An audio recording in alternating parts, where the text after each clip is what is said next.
was on a dreary night of November.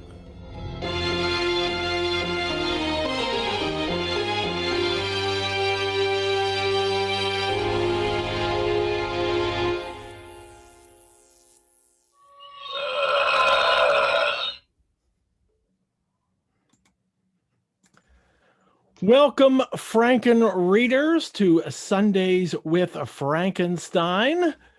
The moon gazed on my midnight labors, while with unrelaxed and breathless eagerness I pursued nature to her hiding places. Who shall conceive the horrors of my secret toil as I dabbled among the unhallowed damps of the grave, or tortured the living animal to animate the lifeless clay?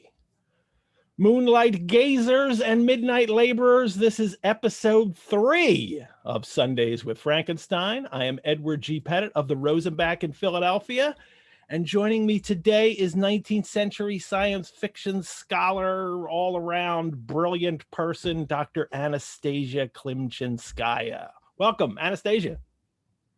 Ed, it's great to be here. And, I'm grinning like a loon because that intro was just so amazing. I don't have words for how much I love it. Good. And you're in it now. And we did the Vulcan salute. Yeah. I practically had to glue my fingers together to get that to happen. That's funny that a person like you can't, that has difficulty with that. I can't do it, but neither could Zachary Quinto. Automatically. So I forget, is the thumb out? Right? The thumb's out, right? Yeah. When you do it, yeah. You would, well, I can't. So, all righty.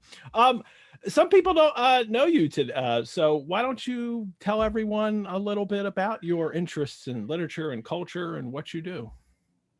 Yeah, so I'm a postdoc at the University of Chicago, focusing primarily on 19th century science fiction. So I consider myself a literary scholar, but also I call myself a cultural historian of science. I'm really interested in the way that transformations in science and technology influence literature and culture. And so my current book project, which came out of my dissertation that I did at Penn, which is, when I met you, Ed, has to do with why science fiction emerged in the 19th century. And I argue that there were, all of these transformations happening in the 19th century, mostly as a result of industrialization that kind of really transformed how humanity saw its place in the world, its power over it through science and technology. It was very much the advent of, a set of new paradigms that kind of express themselves in science fiction. So, you see that in Frankenstein, and then in many of the later texts I look at, Jules Verne, H.G. Wells, a French science fiction writer named Albert Robida, who's much lesser known in the English-speaking world. He was only translated in 2005, but, he's absolutely brilliant.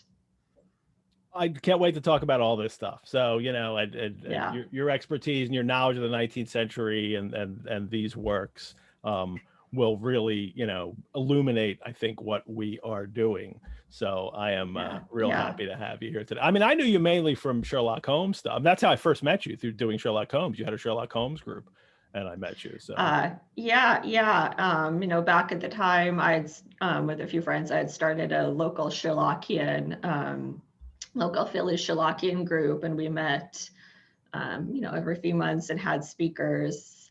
I'm a big Sherlock Holmes person. I'm part of what's called the Baker Street Irregulars, which is this giant by invitation only Sherlock Holmes literary society that's been around since the 1930s. And your investor, when they bring somebody in, there's an investor, and everybody gets a name from the Sherlock canon, and your name is? I am the old Russian woman. And, it's funny when they do the investitures, they say the investiture first, and then they describe the person, and then they say your name. So for about a minute, as they're talking about who it is, you don't know if it's you or not. So all of my friends told me they knew it was me the second they said the old Russian woman. And I'm just sitting there being like, there's another Russian person here. I didn't know that. That's cool. Well, that's great. I love that that's your name in that too. So, um, I and perhaps it's because you know me well enough now, but you haven't even said, Ed, why are you wearing a top hat and that Victorian coat? So this isn't a setup. You didn't know I was doing this. I saw your Facebook post, and it's Charles Oh, okay, because Dickens' I birthday, posted right? online about this already today on Yes. my own Facebook page. If people don't know, it's Charles Dickens's birthday today. And if there's his portrait is here and always over. It ran all through Dracula. I have that on my wall. I'm a big Dickens fan, and I do a lot of Dickens work and read Dickens and teach Dickens and just really enjoy it. So normally I would be at Clark Park today in West Philadelphia, where they have a statue of Dickens and Little Nell. And it is every year, the first Sunday of February, there's a birthday celebration where we do readings, and then there's Morris men there, and they parade us out to the statue, and we crown Dickens and we crown Little Nell, and have lots of fun. And I'm missing it this year, so here we. But I'm still celebrating the birthday, and this year would have been nice because the birthday is today, and that lined up with the first Sunday in February. So there's also a Dickens connection to Frankenstein. A very specific one. Do you know what this is? I don't. Tell me, Ed. That's not a setup. Like I'm wondering, like maybe you knew what it was. In Great Expectations, Dickens. When Magwitch shows up to Pip, and this is in chapter 40 of the novel, Dickens writes, "The imaginary student pursued by the misshapen creature he had impiously made was not more wretched than I, pursued by the creature who had made me, and recoiling from him with a stronger repulsion, the more he admired me and the fonder he was of me." So that's fabulous, because it refers to the person who created him as a creature. So that's such a, interesting. And it shows that he didn't just like know this from the stage version kind of thing. That's clearly a textual reference that he has read most likely he has read this book, and then that image stayed in his head strongly enough that he would include it in a novel that he's writing in the 1860. I can't remember what year Great Expectations is. So it's later. It's even after Mary Shelley is dead. But their lives do overlap. She dies in 1853, I think. 53, no. I believe. Yeah. Yeah. Maybe 1850. I think she's 53 when she dies. I'm not sure. Yeah, that would make 1851 maybe. So their lives overlap. She has probably read Dickens, although I don't think there's any references to her reading Dickens in her later journals. The 1851 she dies, somebody says. So I love that there's Dickens refers to her in, not just in a letter, not just like, I read Mary Shelley. He literally puts an image from her book in one of her books into his. So and Dickens, I mean, he has these moments when he's so atmospheric and so dramatic that, if you read his novels, especially Great Expectations, they're like a collage of different genres. Like you have a little murder mystery and kind of detecting, you have Gothic moments, you have a kind of city novel. So I can absolutely see him. I guess you could almost think of his novels a little bit like The Creature, where, he's taking parts from different genres and melding them together into this kind of amalgamation. So I can absolutely see how he would, read Frankenstein and be inspired by it, and how atmospheric and, Gothic and macabre it is at moments, and just say, I'll take that bit, I'll borrow it and include it. All great writers, they borrow from other writers. They do.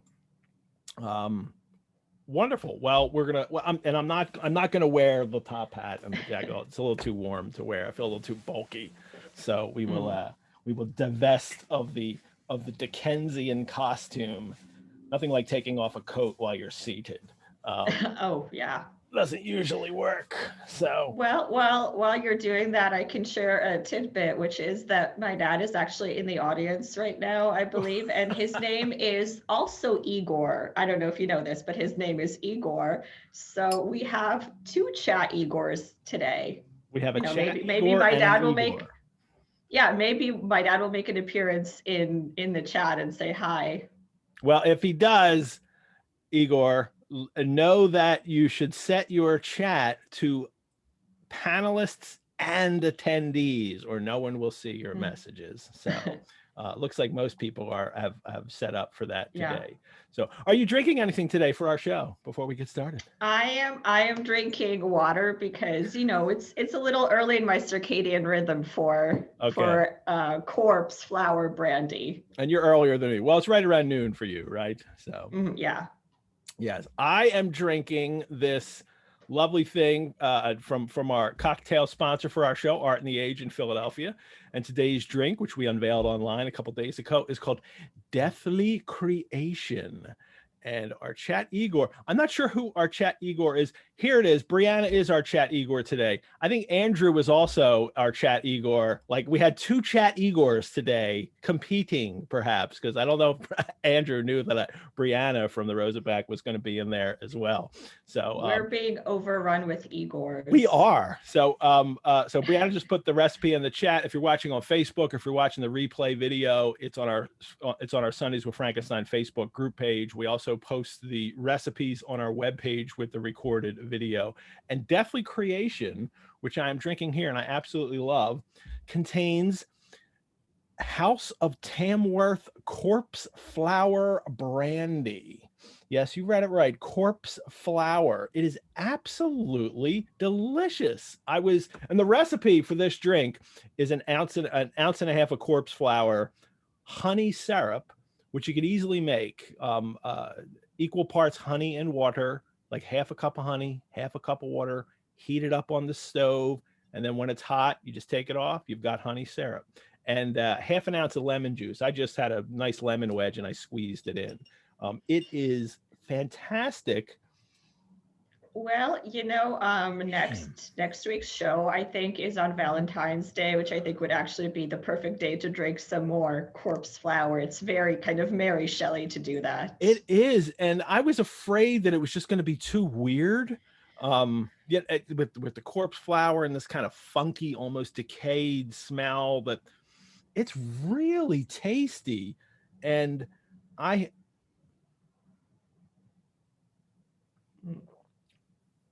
yeah, it is. It's weird, and I love it.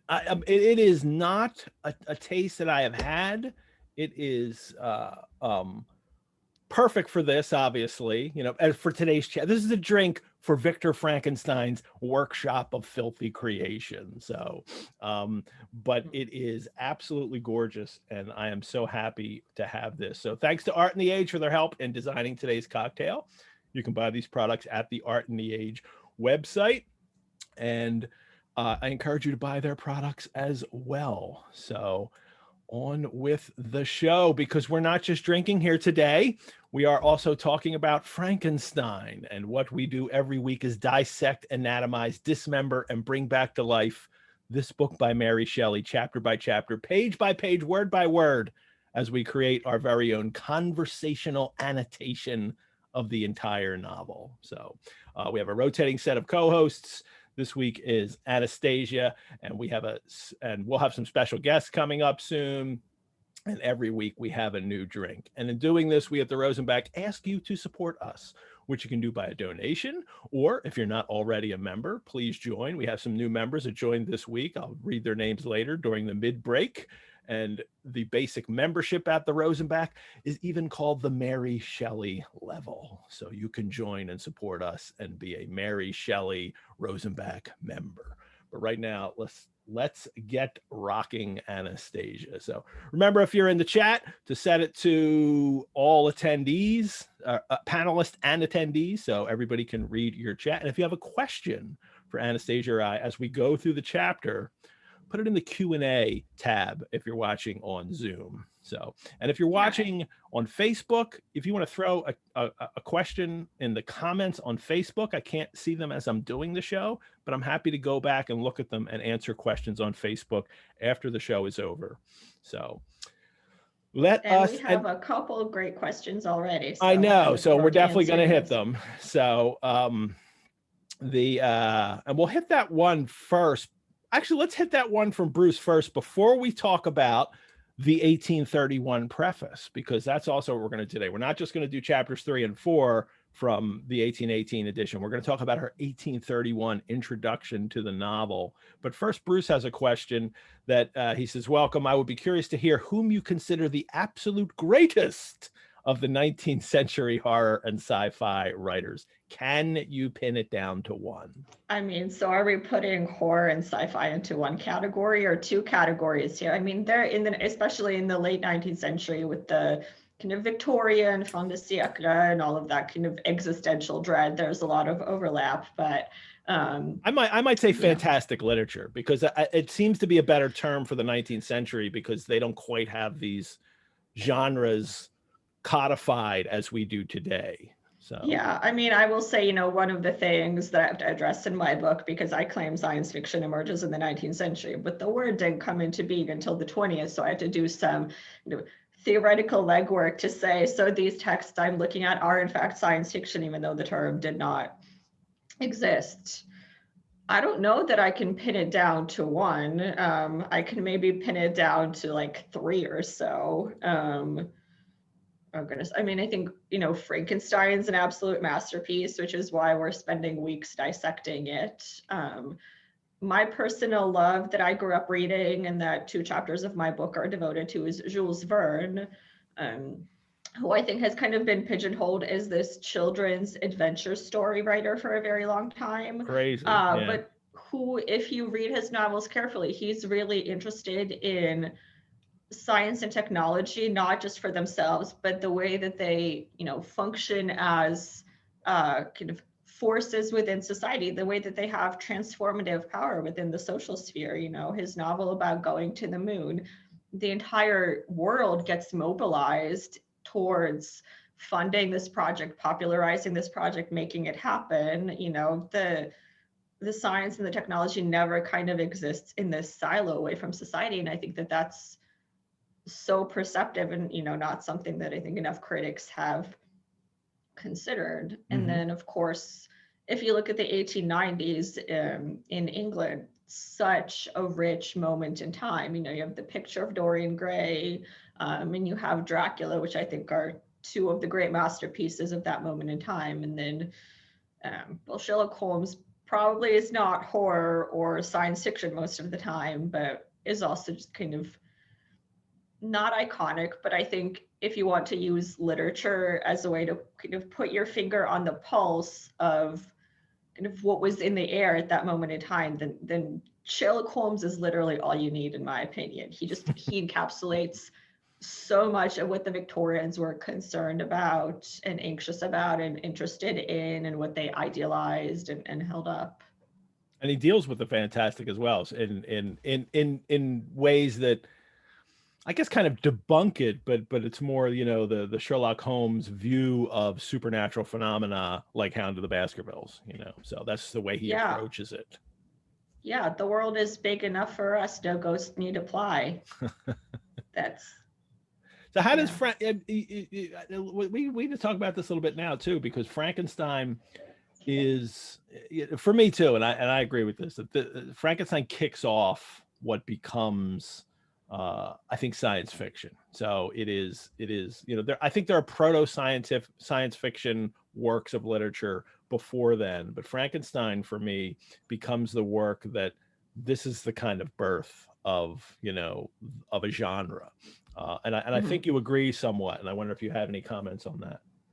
Yeah, well, I mean, so this is getting us, I think, to the chapter. So this could be a nice segue. I do think Frankenstein is the first work of science fiction. I'm not sure that Mary Shelley realized that she was inventing a whole genre when she was writing it. I think what she was doing is she was writing a kind of a gothic ghost story, but she was also fascinated by science and galvanism and all of these discoveries. And she probably went, well, what if I infused all of this scientific stuff into my gothic story to make it more interesting? But what that ended up doing is, creating something beyond what she realized, kind of like Frankenstein himself, which is a work of science fiction. And, if we want to start getting into the text, one of the things that science fiction does, or I think kind of one of the defining features of the genre, is that, you know, you have things that are impossible as we currently, you know, understand them in our reality becoming possible through science and technology that,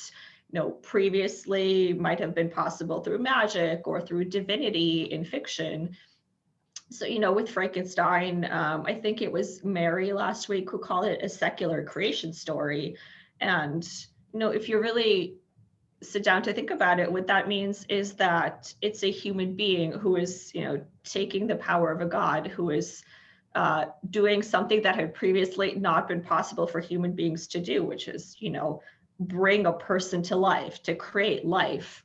But, you know, he's not accomplishing it through magic. He's not accomplishing it through some kind of deal with the devil, with like Mephistopheles. He's not a Faustus. He's doing it through, you know, scientific knowledge, and not just that, but contemporary scientific knowledge. And, you know, I think that's really important in that kind of in the first 2 chapters of this volume, what Mary Shelley does is she gives us a, you know, kind of state of the art of contemporary science. She makes references to, you know, Humphrey Davy, which, you know, circulation of the blood, that was 17th century, but also, you know, the air pump, steam, electricity, which was being investigated at the time. So, you know, she's not just saying science, it's kind of like how, you know, when we looked at Dracula, if you remember Dracula, it would be happening like in Piccadilly, in this place, you know, it was setting it in contemporary London in places you could recognize.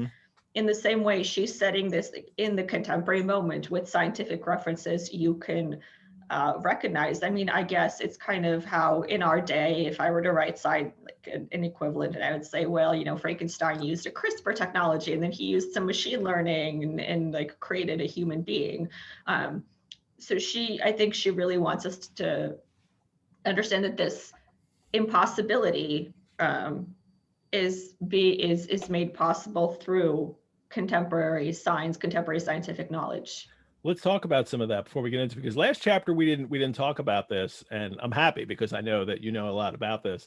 Is that there was this passage in when Victor is becoming interested in science and pursuing some things, and in chapter 2 it says, or it's chapter 1 still, the natural phenomena that take place every day before our eyes did not escape my examinations.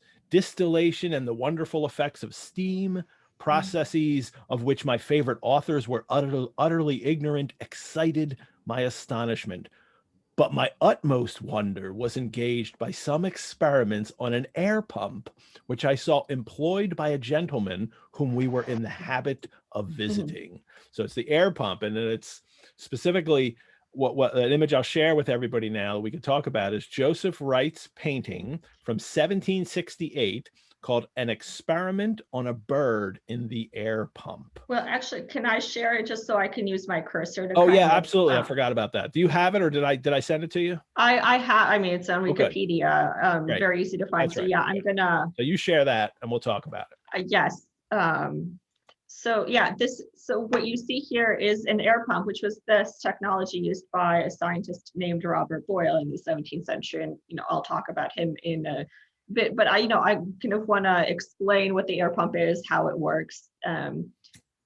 So this glass thing that you have kind of at the top, it's called the receiver. And so what you do with the air pump is you literally just pump out the air of it, pump the air out of it, and you know that creates a vacuum. It was used by Robert Boyle in the 17th century to kind of engage in all of these debates about plenism, which had to do with whether it was possible to create a vacuum. You know, those details are not important, but the point is you would put something in this receiver. In this case, it's a bird. And of course, once you pump the air out of it, there's a vacuum. There's no oxygen, the bird will die. And so that kind of proves the existence of the vacuum in that receiver. And so in the 17th century, this was a really expensive technology. You know, it was really difficult to make. The only people who could afford it were these gentlemen scientists. But by the late 18th century, the air pump had become much cheaper to produce, and it was one of the most popular technologies used by itinerant lecturers. You would have these itinerant lecturers who would go around and can do science demonstrations for a very small price. And they would bring, tools like the air pump to those demonstrations. And so the air pump was kind of one of the most significant ones. And so I think it's really interesting because, it represents this kind of popularization of science. When you have Robert Boyle in the 17th century, he helped found the Royal Society, which still exists, which is the first scientific, society in the world. He was president of the Royal Society, and he helped create this model where science was more collective. Where you would do experiments and you would need other scientists to kind of we would call it peer review today, but kind of to give assent to the results of your experiment. And then in the 18th century, you have technologies like the air pump going outside the Royal Society, which was still just kind of gentleman scientists. So that was the elite. But then the 18th century, you have the air pump, going out of these refined, controlled, enclosed spaces accessible only to gentlemen scientists with money and leisure time. And you have them kind of being spread around to the people. So if you look at this painting, which you mentioned it was painted in the late 18th century, if you look at the crowd of people who is watching what is happening here, it's not a group of gentlemen scientists in a laboratory like it would be in the 17th century. It's, just people. You have people that look like nobility here on the left, but you have not just men but also women. Mm-hmm. You have even a couple children here. One of them is turning away because she doesn't want to watch the bird die. I think that's Elizabeth. That's Elizabeth in this picture. She's like, no, you're killing the bird. And Victor's the guy over on the left there who's rapt attention at the bottom and in the foreground, who's raptly watching it. So. Oh, I mean, yeah, absolutely. So it's really interesting to me that, I think I can stop sharing this now. Well, I just want to, comment too on this painting too, the Gothic way this science is portrayed in this too. You've got the moonlight coming through the window in the back right corner to give this kind of spooky thing. Everything's in shadow, and the light is exactly in the center of this, as if it's like some kind of metaphor, like the light of science, the light of knowledge. Maybe the Promethean fire is kind of expanding and glowing this whole thing. But it's not enough to reach the corners of the room, is it? It is just enough to light what's going on, and you still have those kind of spooky shadows in the background. And I think that's almost, what we're getting from Victor in this, in these first couple chapters. And that scientist who's, right next to the air pump, his face, he doesn't look like a scientist. He looks like an alchemist. He looks like a magician, there. And he's got that fervent look and the wild hair. I really love this, paint. And it's on the cover of, was it the Oxford edition of the of Frankenstein. So other people have tried this. Yeah, well, it's also in the National Gallery. So if you watch the James Bond movie Skyfall, that scene where Q and James Bond are sitting talking in the National Gallery, this is the painting behind them. How about that? That's great. Yeah. So they're looking at the Turner, and that's what the camera is focused on. But you can see this painting in the back, which I think is really cool. Somebody asked what's in the container in the foreground.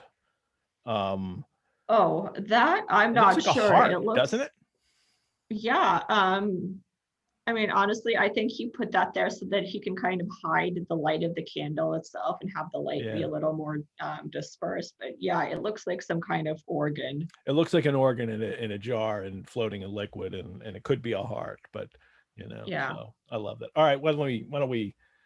Yeah. You go. Thank you for that. Yeah. Well, I just wanted to make a really quick comment. So I mentioned that you can see this. All sorts of people in that painting, not just gentlemen scientists. So it's really interesting to me that Victor, one of the things that got him interested in science is, an itinerant lecturer with an air pump who was kind of popularizing science for the masses in a way. And then Victor himself, becomes inspired to pursue science based on that. But he doesn't, share his knowledge. He literally locks himself away in his laboratory. His science, his scientific pursuits become only for him. He doesn't tell anybody what he's doing. He cuts himself off from his family, doesn't write them letters. Yeah. When Clerval comes to visit, he we'll doesn't get to all that. We're definitely going to hit all that stuff today. So Myra in the Q&A said, you were talking about science and Victor's motivation. She said, yet Victor's motivation wasn't really deep down scientific. He was ego, youth-driven comments.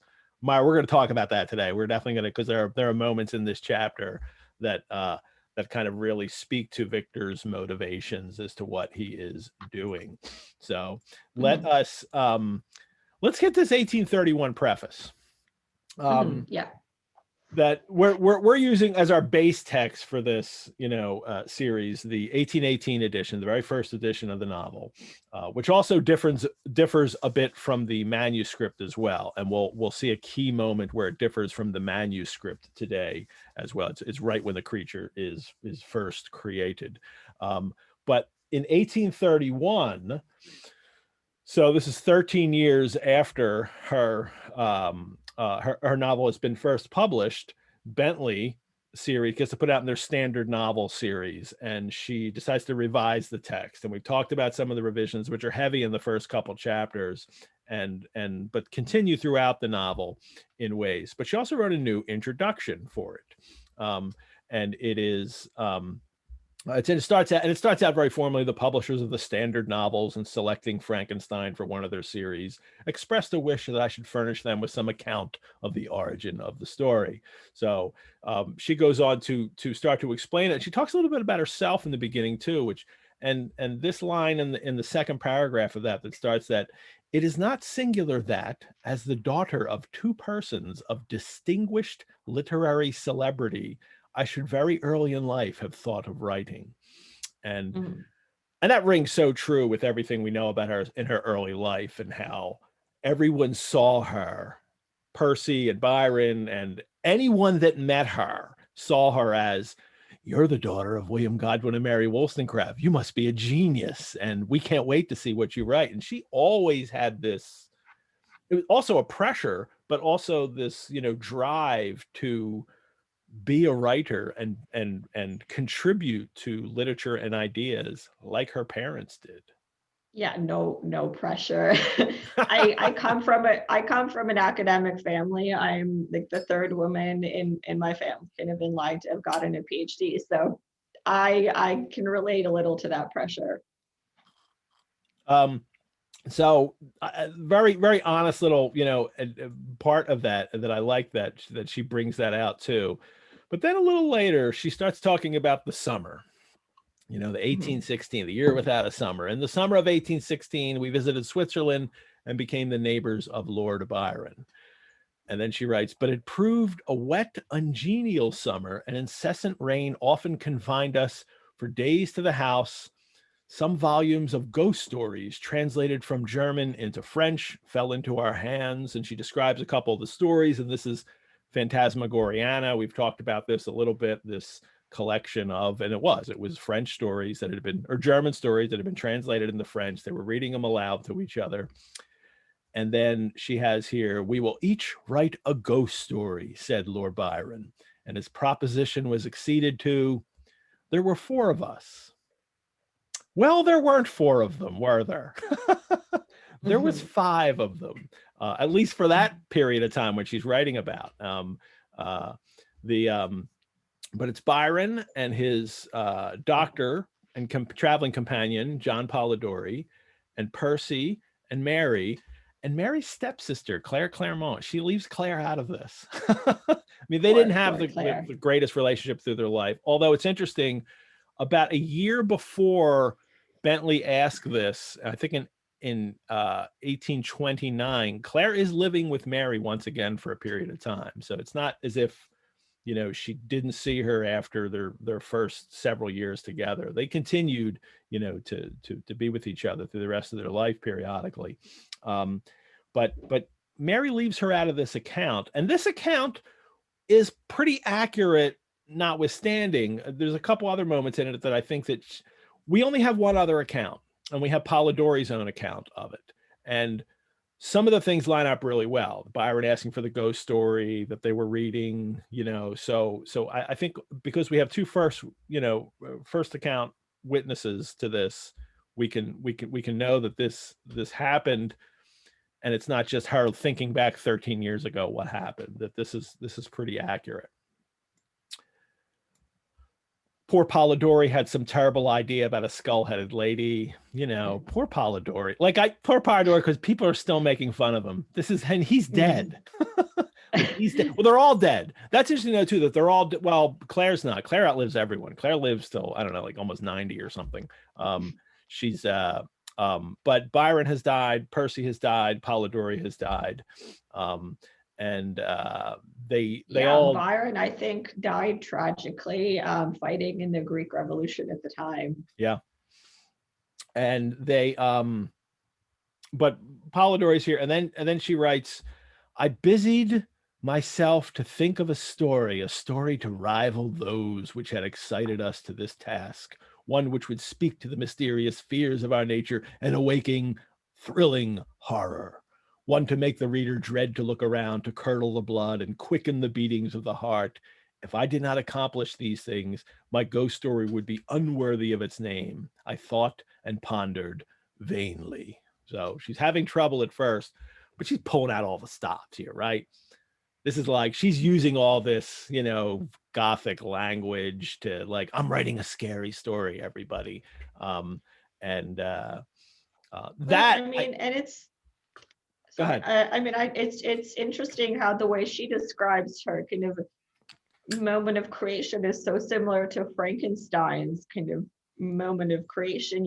Frankenstein has kind of, he's locked away at night, not sleeping, trying to figure out the secret of life. And then it hits him in this kind of eureka moment, and spurs his imagination. It's the same here. She's kind of plagued by this need to create to the point where she can't sleep, and it's got all of this kind of Gothic and atmospheric stuff going on.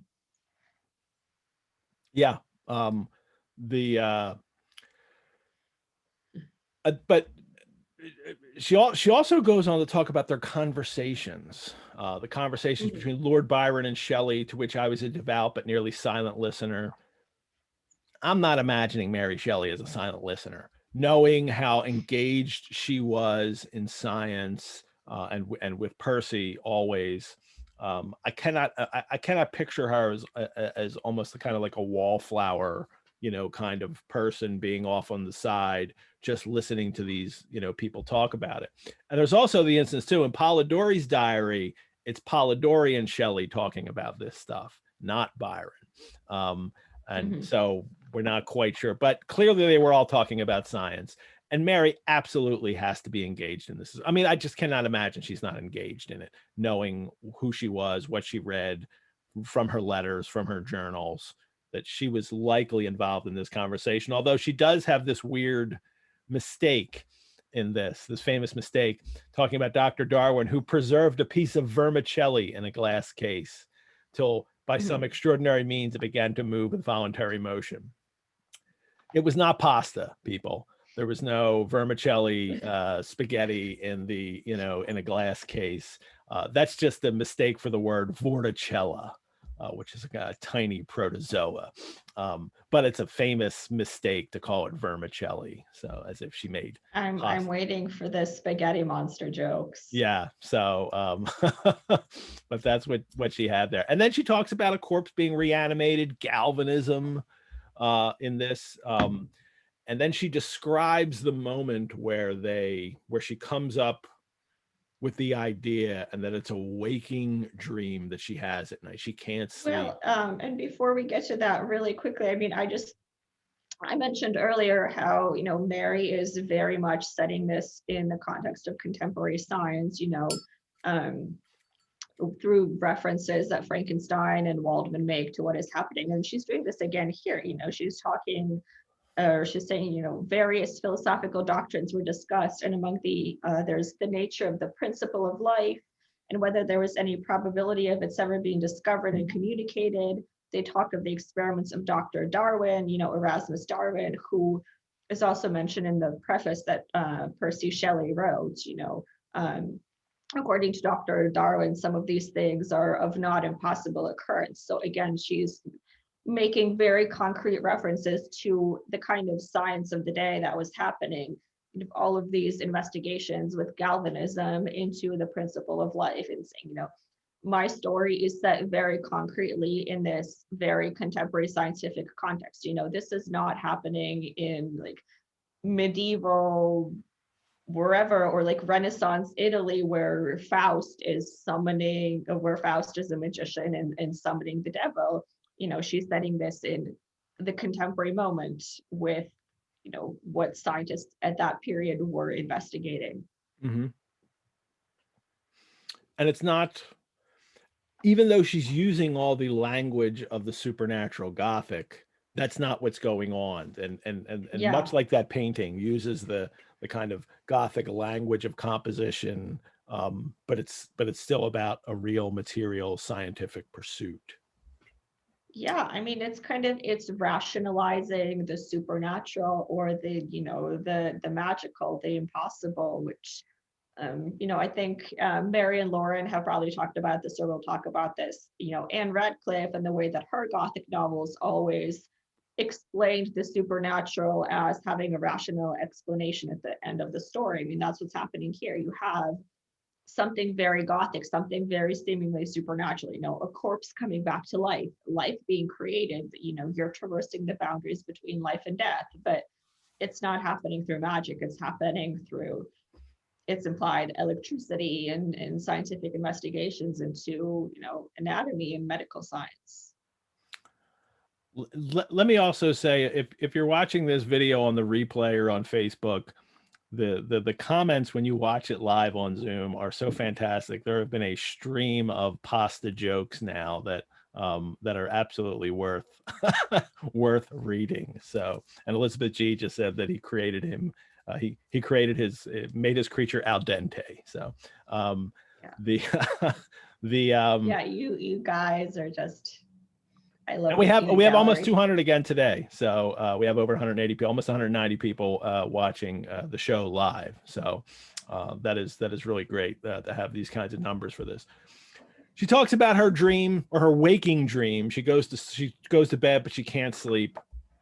And I saw with shut eyes, but acute mental vision, I saw the pale student of unhallowed arts kneeling beside the thing he had put together. I saw the hideous phantasm of a man stretched out, and then on the workings of some powerful engine show signs of life and stir with an uneasy, half-vital motion. I mean, she's described what happened more than she does in the novel right there, especially because she says there is some kind of machine, powerful machine at work right there. We don't get that in the novel. Well, I do think engine, this might just be kind of early 19th century vocabulary, or when she says engine, I don't think she's envisioning the kind of like complex machine that many movie adaptations would have us think of. She's probably thinking of something a lot smaller and a lot more tame. You didn't need anything particularly, big, for example, to send an electrical current through a body. Mm-hmm. Then she writes, frightful it must it be, for supremely frightful would be the effect of any human endeavor to mock the stupendous mechanism of the creator of the world. And that is the kind of statement that, as soon as the novel was written, seemed to become the message of the novel, because it's that in the first stage production of it, and people reviewing the novel mentioned this aspect of it. And as we've seen earlier on in this novel, and I think as we'll continue to see as we go through it, that is clearly an idea in this novel, that Victor has kind of passed the bounds where he should pass, and that leads to trouble. But for me, there's more important, and there's especially one more important lesson in this novel, or warning that happens in this novel for creating this, and then it becomes a monster, that is more important than this. But Mary seems to this is the warning of her novel.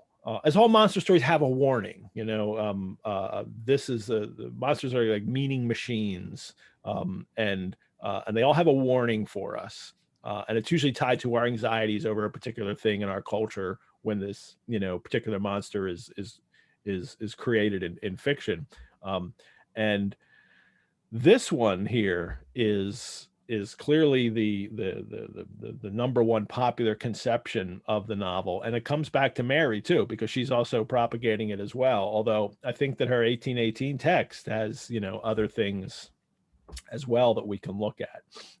Yeah, I mean, so I think it's important to note that this is the 1831 preface. And so we talked about how, you know, one of the differences between the two editions is the 1831 edition kind of really goes heavy on the idea of fate and how it's kind of fate and hubris that destroyed Frankenstein, which was a product of, you know, everything Mary Shelley had lived through in the kind of 1820s, including losing her husband Percy. Yeah.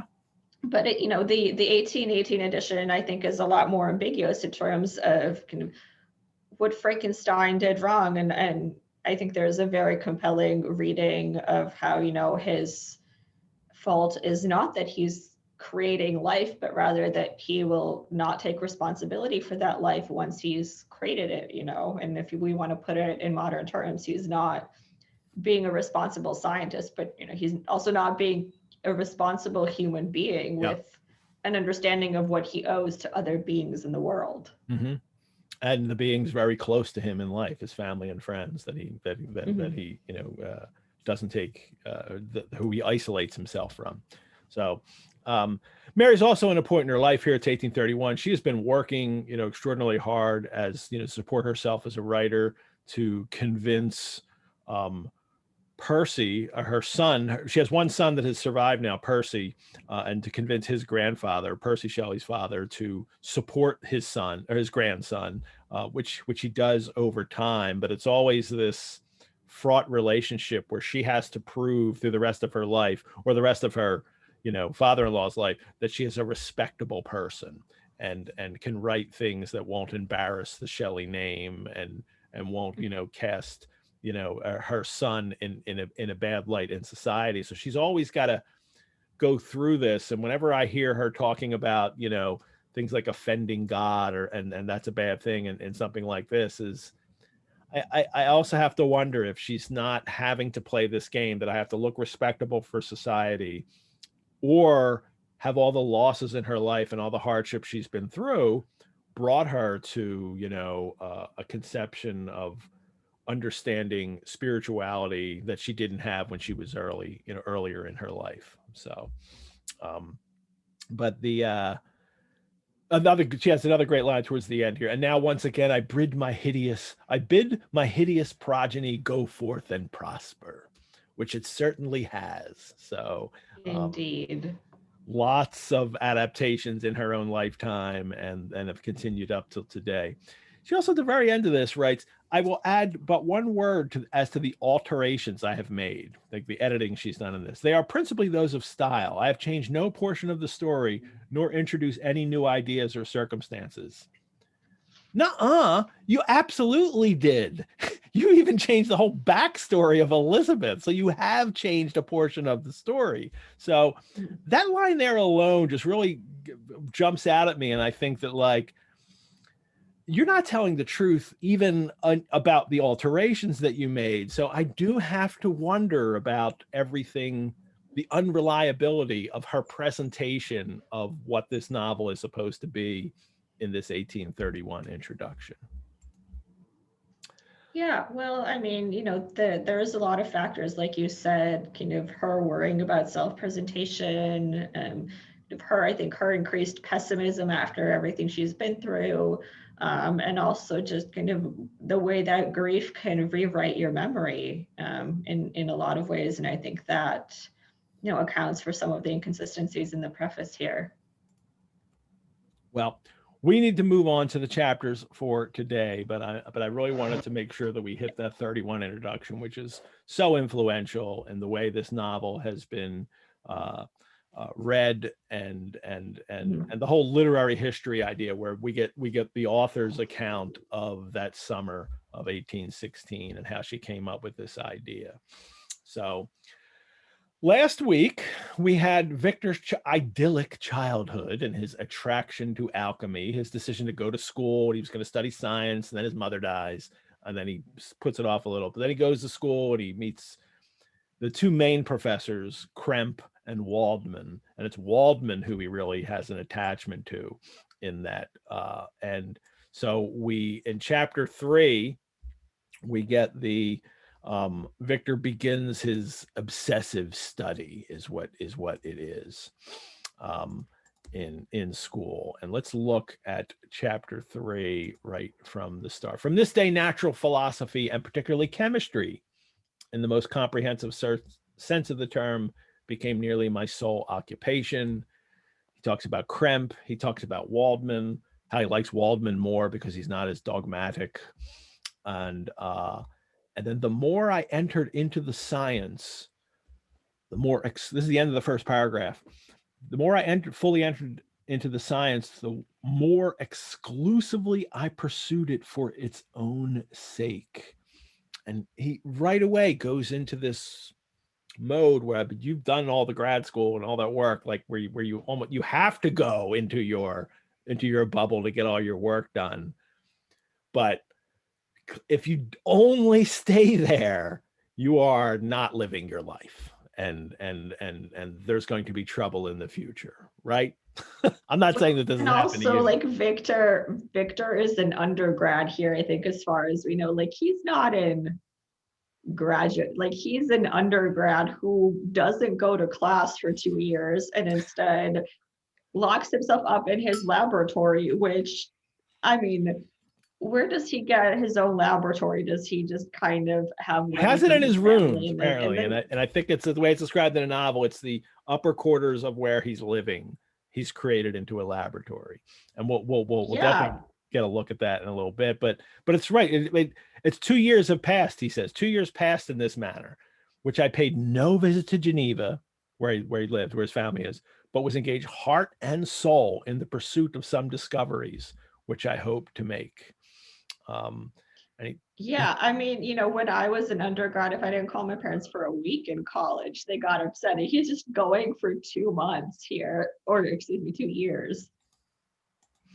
2 years. So he's 19 at this point, you know. So you can figure out the age of Victor in the novel, and he's 19 at this point in the novel, studying sciences, and then he has this, you know, and he's doing it exclusively, but he's already noting to Walton, because he's telling this story to Walton, that he is not keeping in touch with his family. And then something clicks in his work, and he asks himself the question, whence, I often ask myself, did the principle of life proceed? And once he asks that question, the question that puts him on the route of this is what I'm going to study, then he moves from chemistry to physiology. He notes that I had been animated by an almost supernatural enthusiasm. And then he writes, to examine the causes of life, we must first have recourse to death. And this is a question that I've always found kind of unusual, or statement in this novel, because is that true, or is that like a bit twisted? And is that, are we supposed to read that in a way that says that you're going about this in a way that isn't, that's not quite right, and so it's going to lead him into trouble? And we'll see, because we'll see what he does with this. But I was looking through all the annotated editions, and I'm seeing if anybody ever commented on that line, and nobody ever commented on it, and it really makes me wonder. And so I'm just asking you, Essays, right now, what do you think of that line, to examine the causes of life?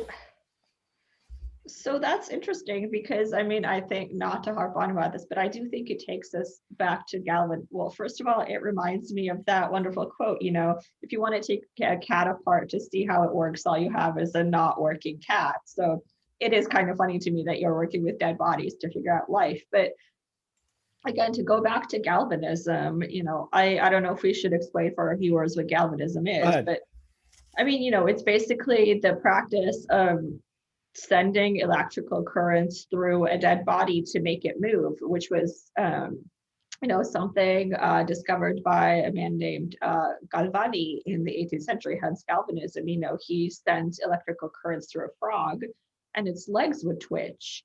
And, based on that, eventually they stopped doing that to, or they continued doing that to animals, but they also started doing that to human beings. So, if you executed a criminal, you put them to death and then you would take the body and then kind of electrocute it and see what happens. And so, if you do that, if you send an electrical current through a body, it will move as if it's alive. Like, its lips will twitch, its eyes will open, its limbs will move. And, that's the key, as if alive. And so that kind of led to all of these concerns about, or questions about what is the source of life. They were electrocuting dead bodies to try to figure out, is electricity somehow related to this vital principle that animates human beings? And of course, there was a lot of pushback against that because, you're working with dead bodies. Often they didn't have enough dead bodies because of, criminal law reform. So you would have these resurrection men, robbing graves and taking the dead bodies and selling them to or then later murdering people and saying that, oh yeah, here's a dead body I pulled out of a grave. So as Burke and Hare did. Yeah. And people. Yeah, and the Klinger edition has this great footnote. The Anatomical Act of 1832 in England ended such sprees by widening the pool of corpses available. And just that phrase, like, what does it mean to widen the pool of corpses? Like, what does that even mean? But yeah, you had these people, going into graveyards and robbing them and bringing fresh corpses to the surgeons and anatomists and be like, well, oh, you need a body to dissect because you have some theories about anatomy. Well, here you go. And of course, there's a lot of pushback against that, religious and otherwise, because, some people thought this was unnatural. Some people thought, the dead should be allowed to stay in their graves and they have been laid to rest and they should stay there, and trying to find out the principle of life that's unnatural. So I think we get kind of a lot of that here, a lot of that kind of anxiety about how there was this fascination with the principle of life, and the scientists of the day were primarily investigating it by dealing with corpses. Mm-hmm. And but right before I would do a little mid-break message here, but right before that, I also want to say that, especially when I think it was Aldini, who was he Galvani's nephew or some kind of relation, but he was carrying out his experiments as kind of public spectacles, in a sense, that he would go and do like almost like a stage show of this corpse that he would electrify and make come and make looking like to the audience they had come alive. And I could just imagine the effect that this has. The late 18th century, early 19th century, people watching this being performed, even I think at one time there was a severed head, and as he attached the electricity to it, the eyes open and look out at the audience, or seems to look out at the audience, and how simultaneously fascinating and terrifying that must have seemed to people who to an audience who doesn't quite understand that it's not just electricity that kind of operates, consciousness in this and is not the vital spark of life. Although it's, we still do. I mean, if you die, or if your heart stops beating, you have things that can, pump, a jolt into you. And it's basically harnessing that electricity to restart your heart.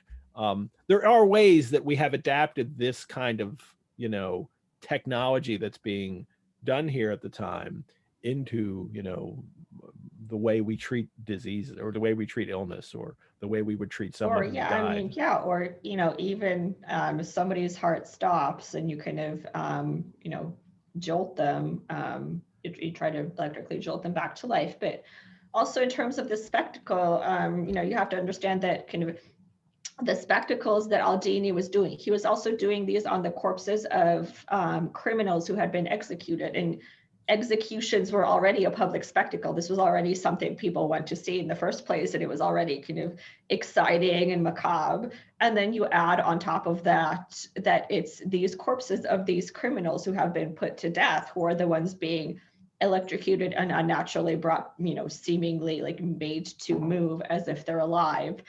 So you have this kind of macabre, dark appeal in two ways. And also, just really quickly, also around this time, you have in France, the French Revolution happening.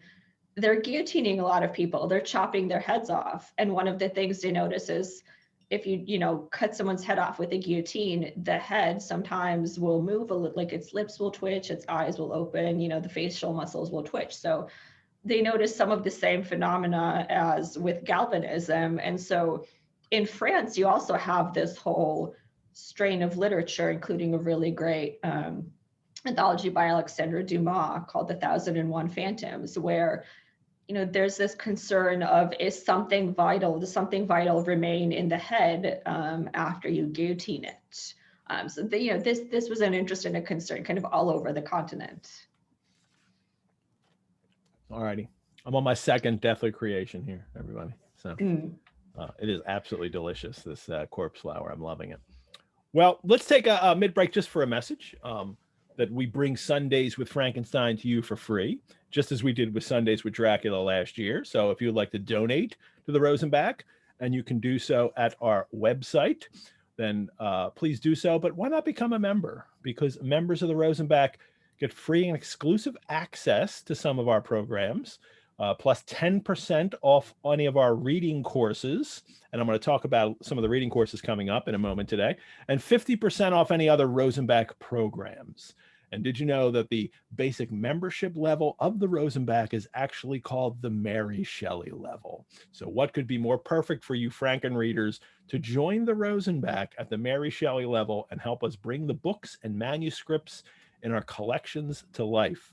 And I'll do this every week. I want to give a shout out to the new members of the Rosenbach who may have very well joined because they were watching this show. So if you're in the audience, you might get your name heard. You might hear your name. And I'd like to thank Bevan from Annapolis, Maryland, Mary from Thousand Oaks, California, Sharon from Glenside, PA, Kristen from Devon, PA, Gentry from Ashburn, Virginia, Sue from Decatur, Georgia, and Molly from Berkeley, California. And all those people joined the Rosenbach this past week at the Mary Shelley level. We had two people join at a level even higher than that, the Abigail Adams level, and that was Harry from Philadelphia and Catherine from Laughlin, PA. So thank you all. If you're watching this, thanks so much. Your support helps me make this show and helps the Rosenbach continue to create programs and care for our collections. But I'd also like to tell you today about some courses we have coming up at the Rosenbach. And to do so, I'll even share our course page with you, that if you go to Rosenbach and you click on programs, there's a tab for virtual courses. And we have some virtual courses coming up. We have another Ulysses course coming up, taught by Nick Farnioli, who is the president of the James Joyce Society in New York City. And that one starts on February 15th. So it's your chance to read Ulysses by Bloomsday, because this course will be 5 meetings and will end before Bloomsday. So if you've never read Ulysses, there you go. I also have my Read the Blood of Dracula course coming up. This is the second series in that. We did a first series last year and read the works leading up to Dracula.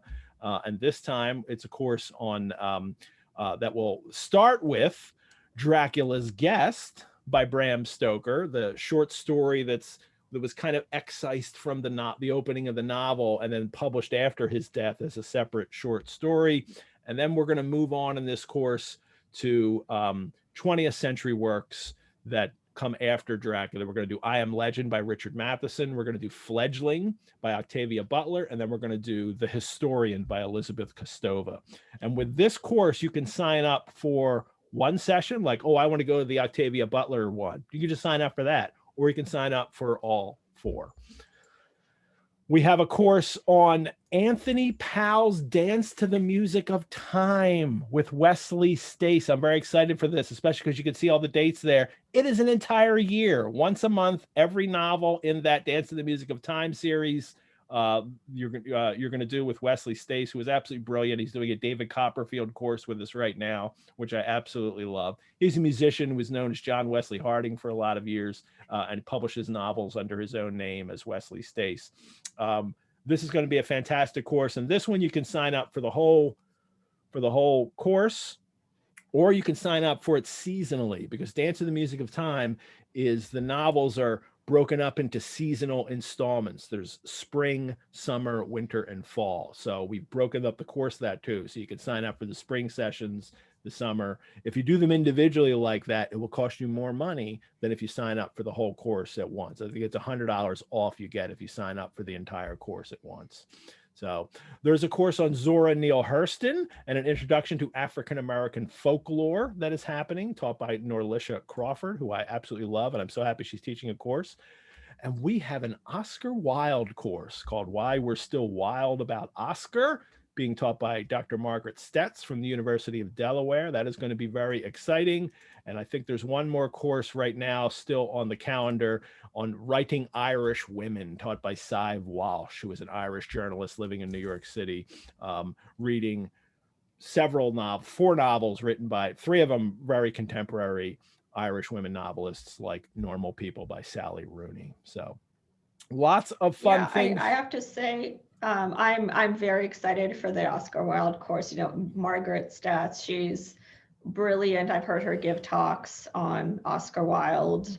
And fun tidbit of all the literary societies I'm in, I'm also in a Philly Oscar Wilde group led by this wonderful gentleman named John Cooper, who runs a website called Oscar Wilde in America, who is literally a walking encyclopedia of every single place Oscar Wilde has ever been in the United States of America. You ask him, so Oscar Wilde in Chicago, and he will say, well, yes, he lectured in this building on the corner of these two streets, but it's been demolished in this year. So we have some we have some great items, Oscar Wilde items at the Rosenbach, some letters and editions of his books, and so we have a nice little Oscar Wilde collection that's really absolutely choice. Yeah. And Oscar Wilde did visit Philly to give some of his lectures. He did, and most likely had sex with Walt Whitman while he was here. So the scholars look at the account of how they met and how they were left alone, and the guy that brought him was like left and came back a couple hours later, and the things they had said afterwards, that it seemed as if they had a very intimate encounter. And Wilde, through the rest of his life, would tell people that, like, these are the lips that kissed Walt Whitman. So I love that story about him and Walt. So let's get back to the chapter. So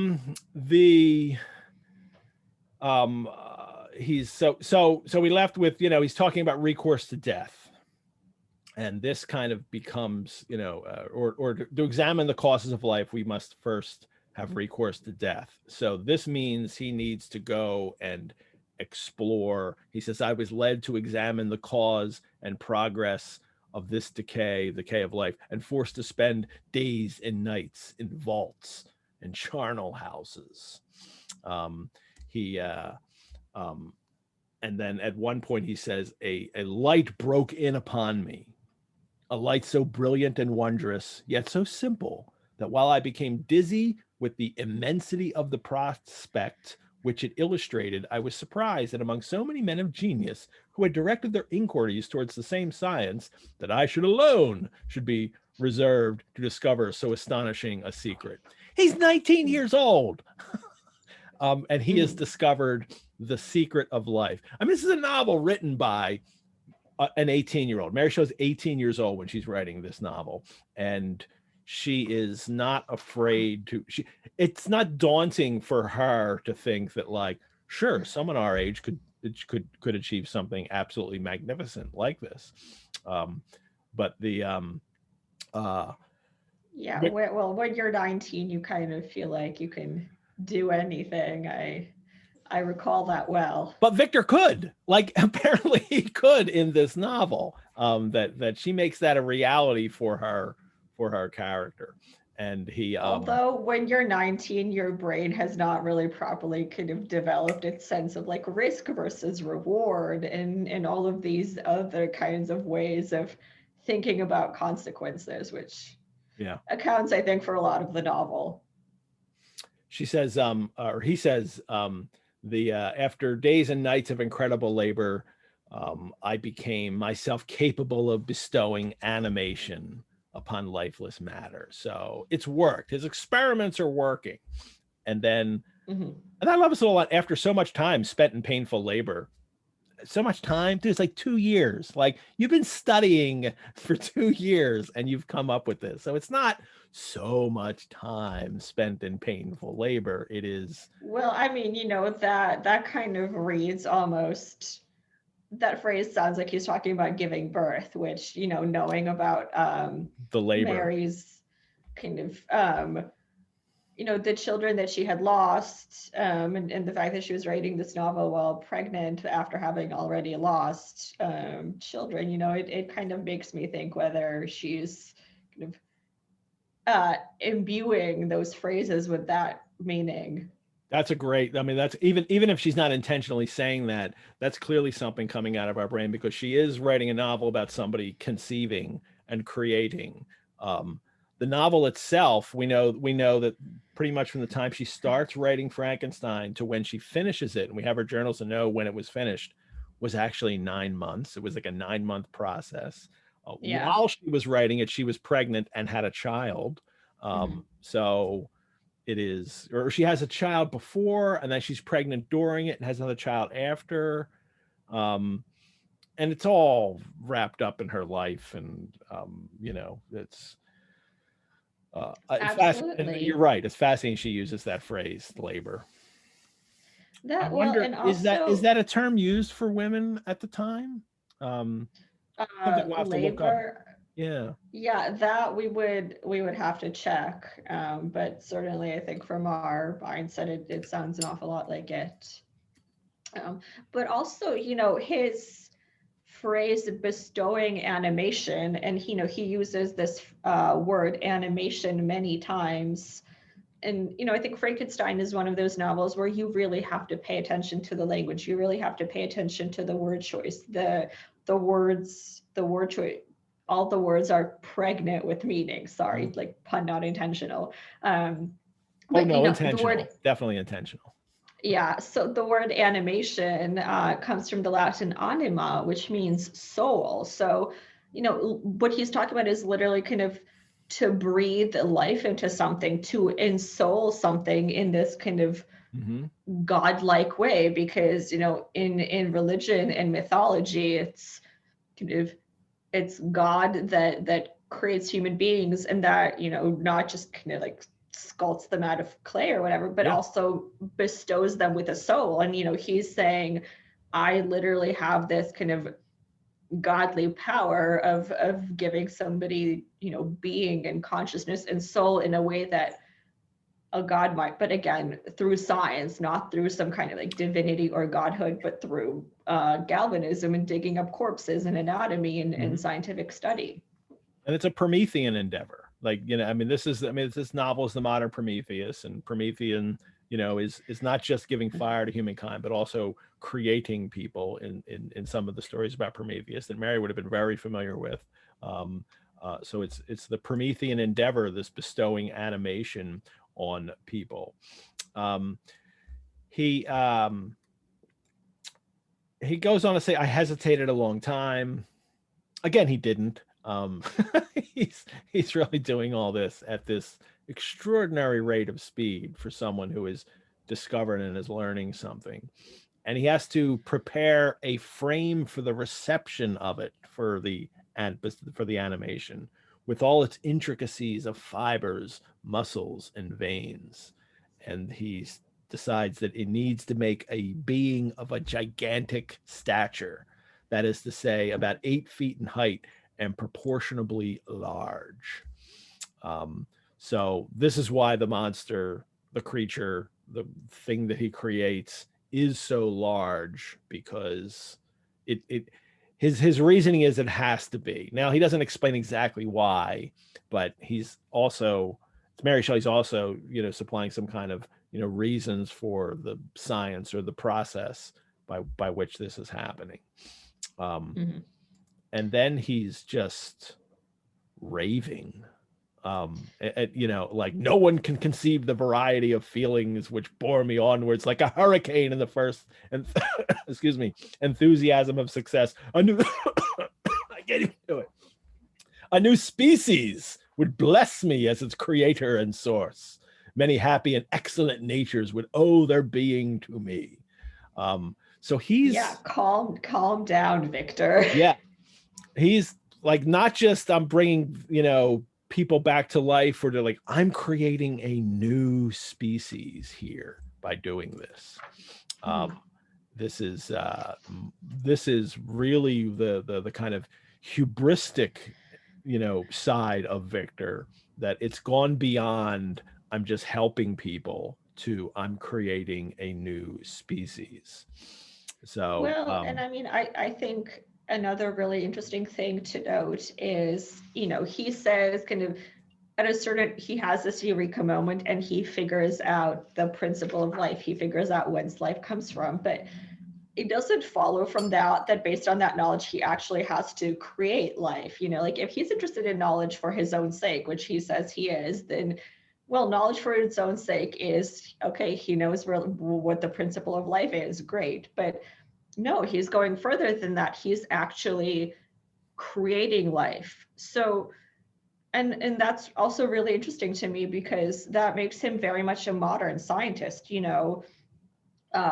The idea of science as experimentation, as something that's hands-on, where you manipulate the natural world around you, where you kind of get your hands dirty, that kind of emerges in the scientific revolution in the 17th century with Bacon and Boyle. Before that, science in terms of kind of knowing and understanding the world around you was purely abstract. You sit there and you reason and you use logic, but you don't get your hands dirty. So in this sense, Frankenstein is very much a modern scientist, even though the word scientist obviously did not exist when Mary Shelley was writing. But he's very much a modern scientist in that he's, going from the abstract principle of life to hands-on, to actually experimenting and making something physically.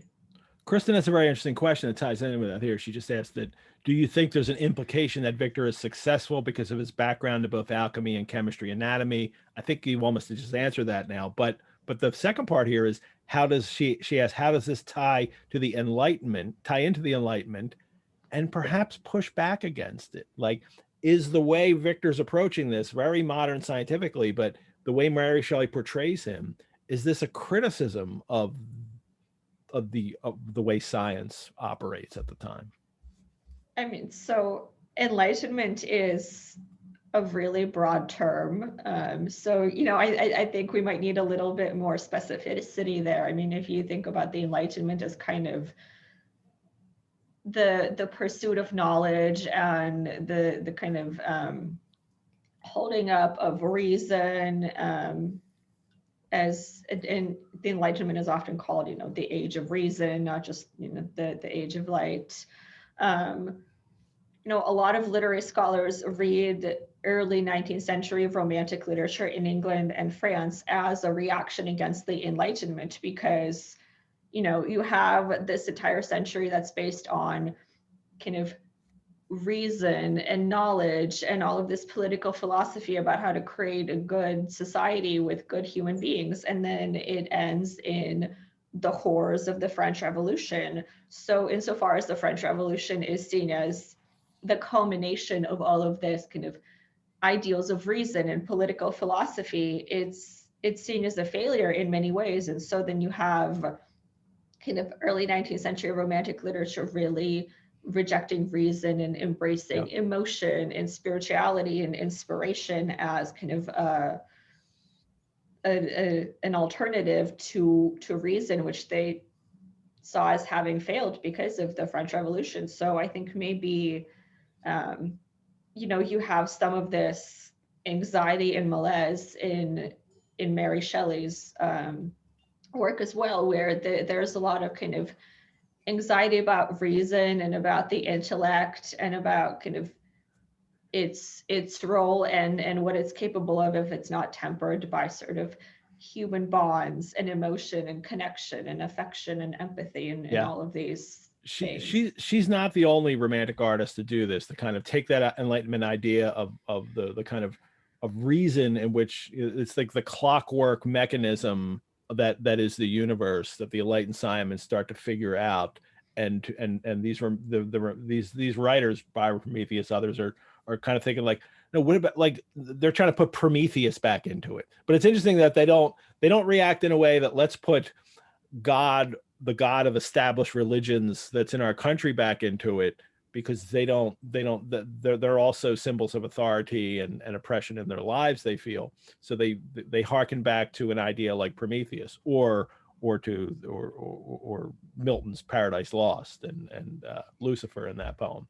So yeah, I mean, the early romantics are very much sort of, they thought themselves, or they felt themselves to be very much a lost generation, kind of the generation that was born right after the French Revolution. You know, Victor Hugo, for example, 1798. And, you know, you couldn't go back to absolute monarchy and that kind of set in stone world order where, you know, the monarch is the representation of God on earth and so forth. But all of these Enlightenment ideals of reason and order had also failed, so that there was this anxiety of kind of, where do we fit in? How do we structure society? You know, what do we do? How do we exist in the world? What kind of systems should underpin our being? And you know, I think, you know, Mary Shelley was definitely responding to many of those anxieties. And she's being doubly, you know, critical in a sense, because she's being critical of this idea of, you know, the kind of clockwork, you know, model for the universe that the Enlightenment comes up with. She's criticizing that, but then she's also criticizing the way that men approach this, and even the male artists, and the way Byron approaches things, the way Percy approaches creativity. Jennifer, in the questions asked about creativity, and Mary sees in their personal lives and also in their art how they pursue things much like Victor pursues things, in this kind of hell-bent way that, you know, I'm hell-bent. I mean, that's probably not the best expression for it, but this enthusiasm that winds up disregarding everyone else around them. And I think that's part of the criticism too in this novel. Catherine mentions that that's not just about the danger of men trying to harness a power of a god, but also the danger of men trying to harness the power of women, which is the ability to create life. And I cannot help but think that is true here. There's a whole bunch of comments and questions here I want to hit real quick. Hamed says, when I read that passage where Victor refers to himself as a god, I read that as self-satire. I wonder if Victor was mocking his own naivete at the time, sitting there and tell Walton this story. I don't read that at all in Victor, and the way he talks about what he's done, especially because at the same time, he will keep going back and forth between, this was a tragedy, don't do this. And then later at the end of the novel, will be like, wait, you should pursue this, and then no, don't. So I think he's in this cycle of still being inspired by the great things that he's done, but also horrified by how they have turned out. So I don't really see any self-satire in that. Yeah, I mean, you know, this entire account to Walton, even before the 1831 revisions, you kind of get him abdicating responsibility in so many ways, you know, kind of earlier in one of the previous chapters where he talks about, well, you know, my dad didn't explain to me why alchemy is bad, and therefore it's his fault that I got interested in this stuff. Or, you know, the way that he describes his fascination with the cause of life.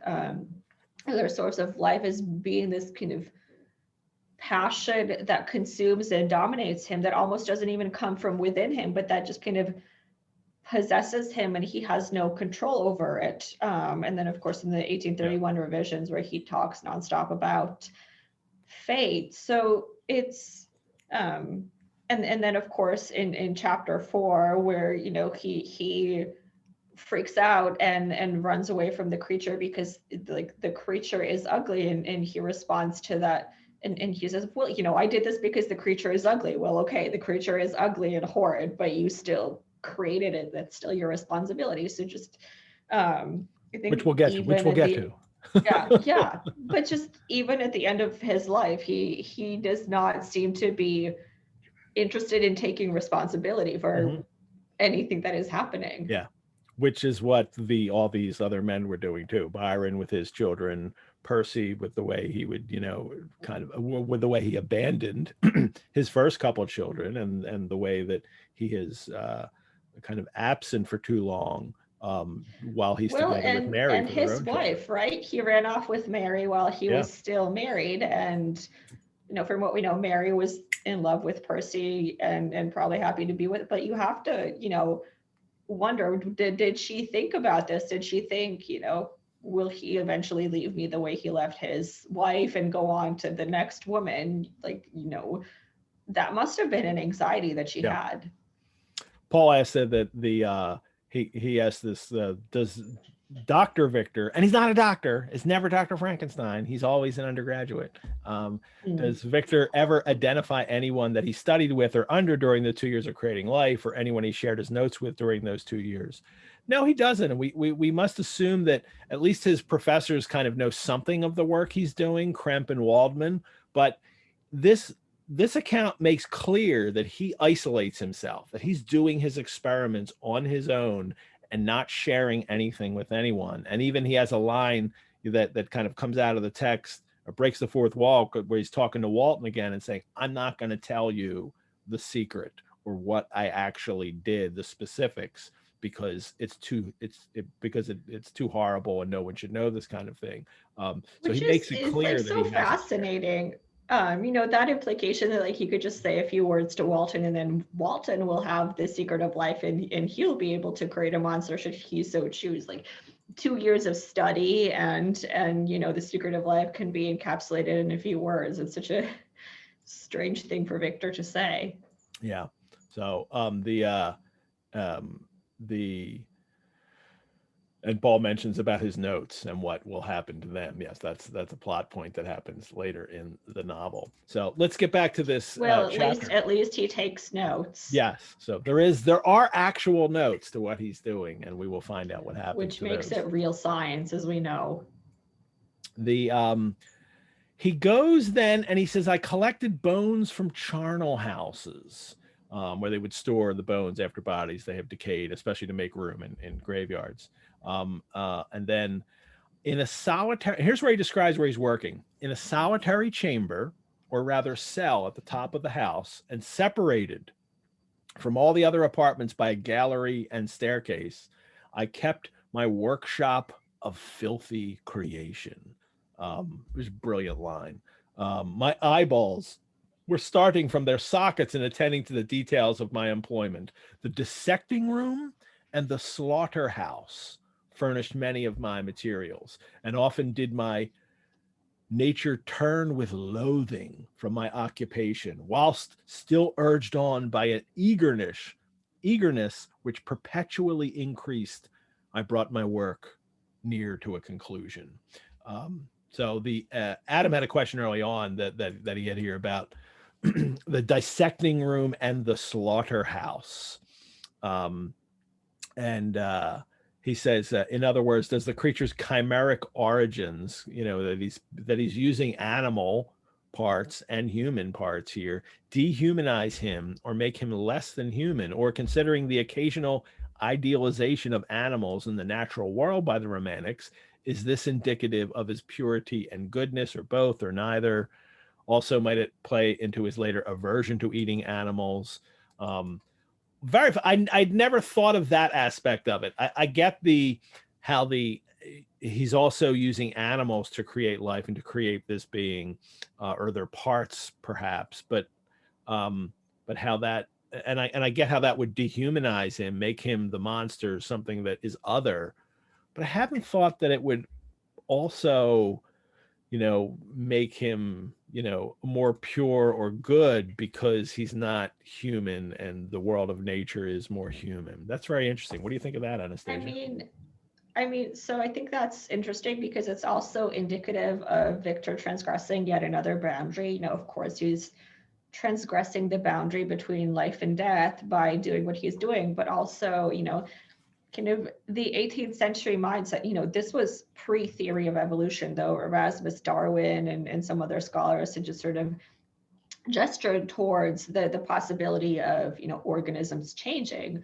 But, primarily throughout the 18th century, you had more of a sense of kind of order and everything in its place. And it's, kind of this hierarchy, the kind of metaphor that's often used for it is the great chain of being where, there's the animals and then there's humans and then there's angels and there's God and kind of, everything is in its place. That's kind of the conception of the world that evolution changed when it said, we can evolve, you can go from one step on the chain to another. So the fact that he's kind of not only trying to create life, but also trying to create some kind of humanish being, but working with animals, it almost feels like, he's challenging the kind of clear ladder or scale that separates, men from animals, and they all exist in their separate categories. At least that would be my reading. Yeah. Because he never goes into exact detail, about what he's using, but he does say slaughterhouses, and that's where he's getting some of the parts, some of the material that he is experimenting with. I mean, perhaps in the end, the being that he creates is only human parts, but he's just using the animal parts to experiment with, as scientists would at the time. But that murkiness that we don't quite know is also really creates this impression of monstrosity and otherness in the work that he is doing. So I like that a lot. Towards the right towards the end of this chapter, Victor says, a human being in perfection, because he's worried about how much he's not paying attention to his family, and he's worried about what his father would think, how he's neglecting, his life. And he says, a human being in perfection ought always to preserve a calm and peaceful mind, and never to allow passion or a transitory desire to disturb his tranquility. Which is ridiculous, knowing that what he's doing and what he's talking about what he's doing. Like, you're clearly not doing that. You're clearly not being reasonable and calm in life, because, and that whole expression sounds so Godwinian, the human being in perfection. And I quick look to make sure Mary wrote that, not Percy added to the text, and she did. It seems very inspired by something her father would write about in the perfectibility of humans, and how that's something we're always striving for.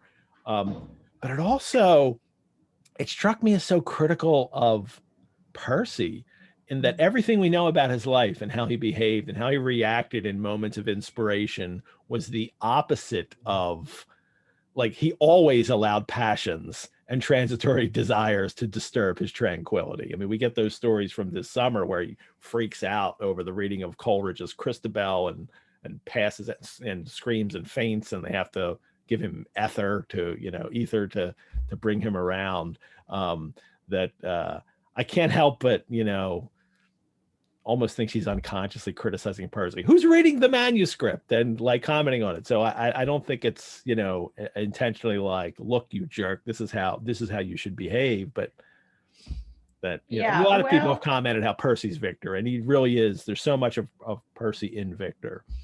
I think. Well, but also kind of that conception of the mad artist who, gets inspiration from above. Like, we have the conception of the mad scientist, but we also have the conception of kind of the almost mad artist who is kind of inspired by this mad genius that is unlike that of other men. That's also a kind of archetype that we get from the early 19th century romantics. That was kind of their conception of the artist, is that, you know, he's separate from society. He's not like other men. He is literally kind of inspired, you know, as in kind of the breath of God is in him, and it, you know, moves him to create something that is brilliant, ingenious, and uncommon. You know, Percy Shelley is kind of an archetypal figure for that as well, I think. But Yeah. it's mixed in these kind of romantic conceptions of art and creativity and imagination as being kind of above the common fray.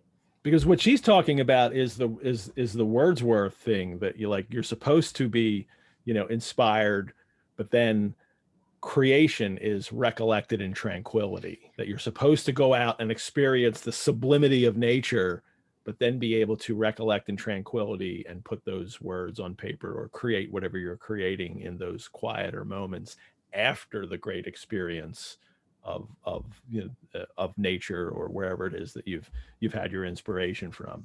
So and Percy just seems hell-bent on constantly being in this state of being way up here always. So yeah, I mean, I think that last bit with the tranquility is something that we have kind of lost even in our conception of yeah. great artists and of creativity and of genius. I don't think tranquility is something we associate with creation. Well, he's going on here now, and he's describing this, and he's 21 years old now, and you can work that out in the text as he's talking about the months passing. And you know, what were you doing at 21 years old, people? Because I don't think it was discovering the secret of life and becoming a god. I know I certainly wasn't doing that at 21, but that's what Victor is doing. It's making him ill. He's feverish. I like how he mentions that it's his creation that he's working on. He calls it my creation, right at the end of this chapter, that is making him ill. I'm looking for the words, but I'm not finding them right off as I'm looking at it. But he calls it my creation. And then, oh yeah, it's the very last phrase of the chapter, when my creation should be complete. And then we get chapter 4, and here it is, the big moment. It was on a dreary night of November that I beheld the accomplishment of my toils. With an anxiety that almost amounted to agony, I collected the instruments of life around me that I might infuse a spark of being into the lifeless thing that lay at my feet. It was already 1 a.m. The rain pattered dismally against the panes, and my candle was nearly burnt out, when, by the glimmer of the half-extinguished light, I saw the dull yellow eye of the creature open. It breathed hard, and a convulsive motion agitated its limbs. And we'll stop right there just to talk about that creation. This is the dream that she's had anyway. I mean, this is that Mary Shelley describes. This is the dream that she had.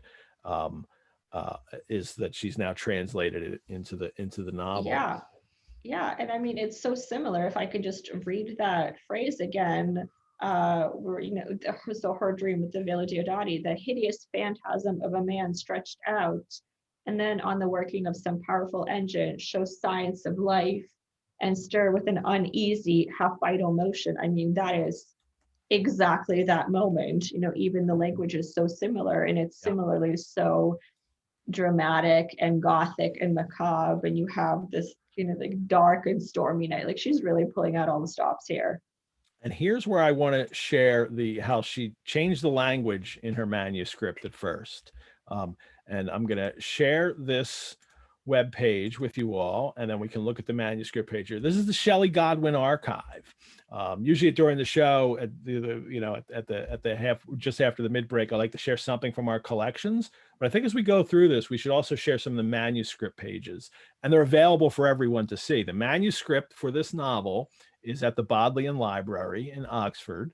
We once had at the Rosenbach, when we had a Frankenstein Dracula exhibition in 2018, we had 11 pages of it, you know, there. And I was doing Frankenstein programming, and we had and it was just so great to have some of those pages in the building where we were working. At the Shelley-Godwin Archive, this is a collective by all these different institutions here. You can see here that have donated letters and manuscripts and all kinds of things that you can then look at online. And we're gonna do that. And we can click right here into Frankenstein.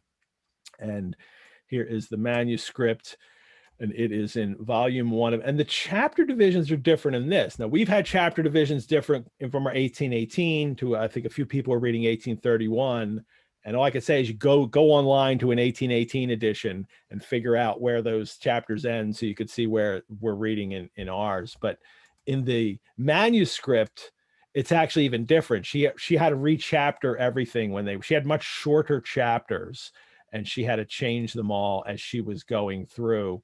And this is chapter 7A, when the creature comes alive. It was the Dreary Night of November chapter.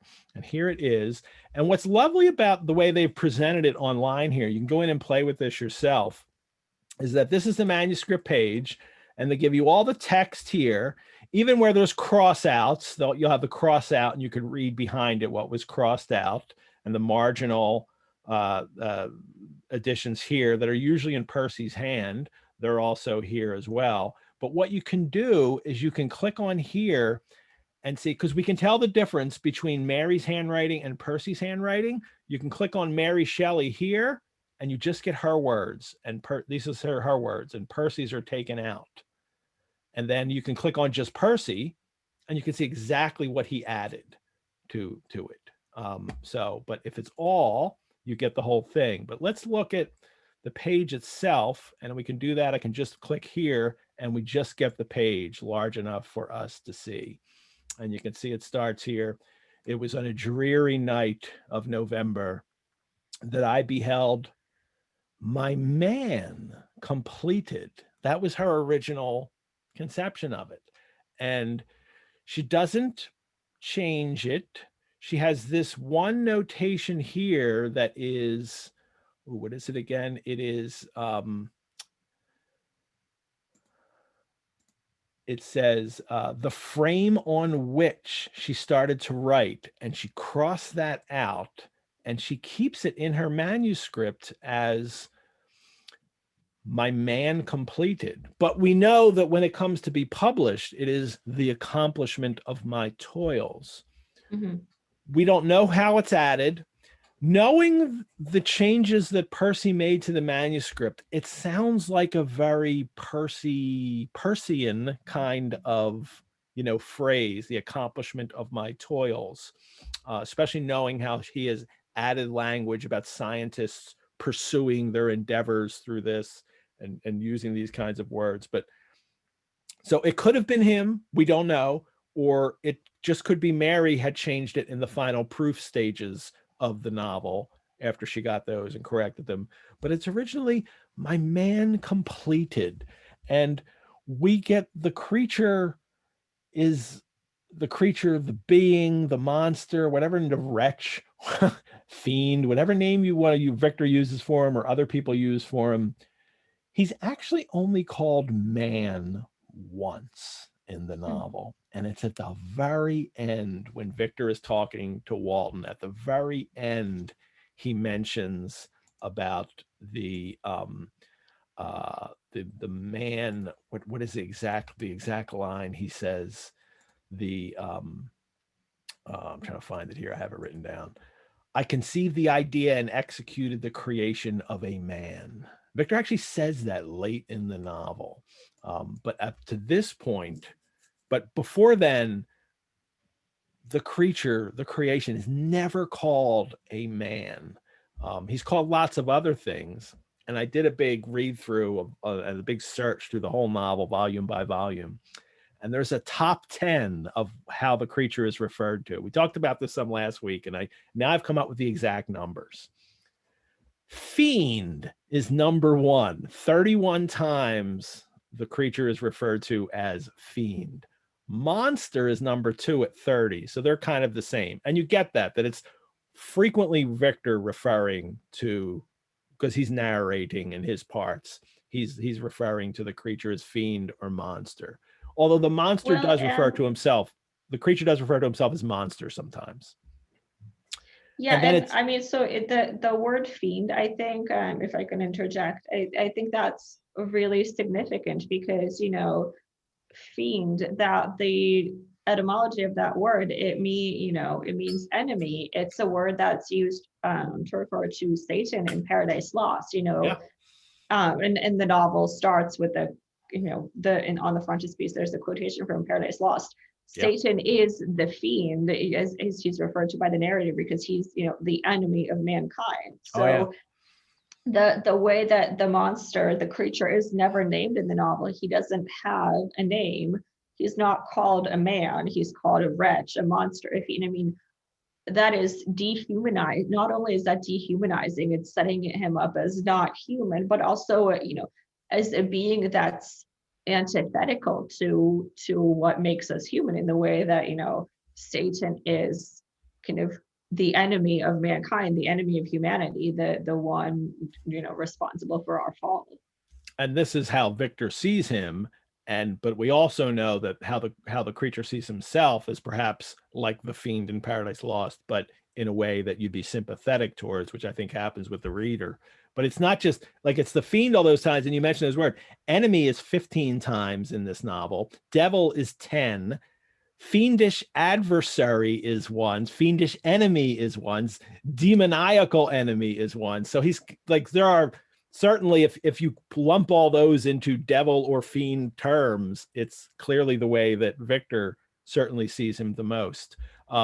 Being as a being is 19 times, and wretch is 19 times. Creature is 18 times, and demon is 18 times. So daemon, like that Daemon spelling, which is odd because Victor has already used the demon to mean, something else in this novel, like a supernatural spirit, not necessarily with that spelling, a satanic demon, Demon, but it clearly it just blurs in this novel, and that she uses that Daemon spelling.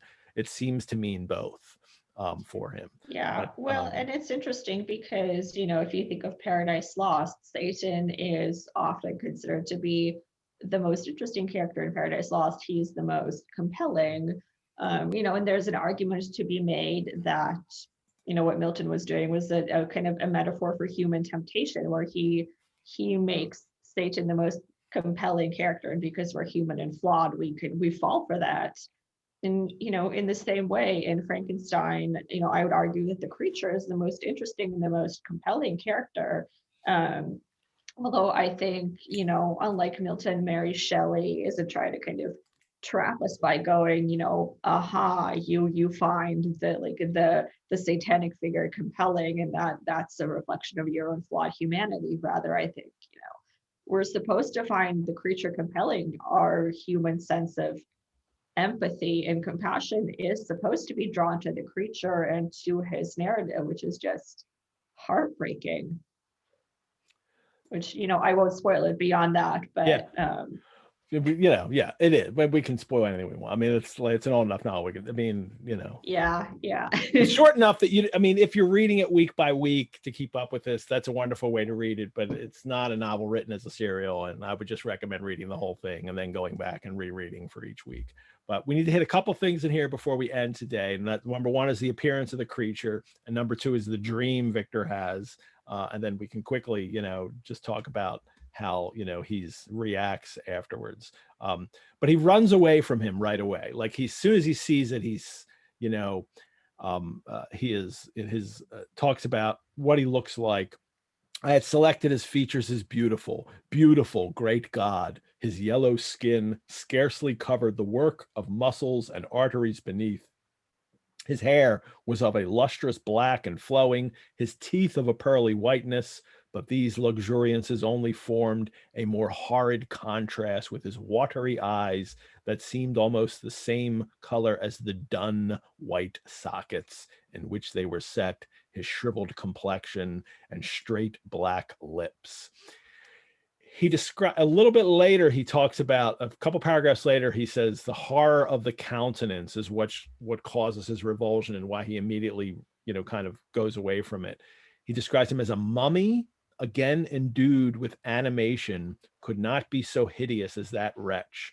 The muscles and joints were rendered capable of motion. It became a thing such as even Dante would not have conceived. And I think the point he's trying to make is that it's not just that he's ugly, it's that what he's looking at and what he's created, which is part of what drives him so crazy. But it's not just that the creature's ugly, but the kind of liveliness of him, that it has come to life and still looks dead, is that horrible thing. Which is much more like kind of what a Romero zombie would look like. Our modern conception of the Walking Dead kind of zombies seems to be what he's trying to describe here, is that it looks dead and yet its eyes are opening and it's moving as if it's alive. And that's horrifying. And he is immediately horrified and runs away from it.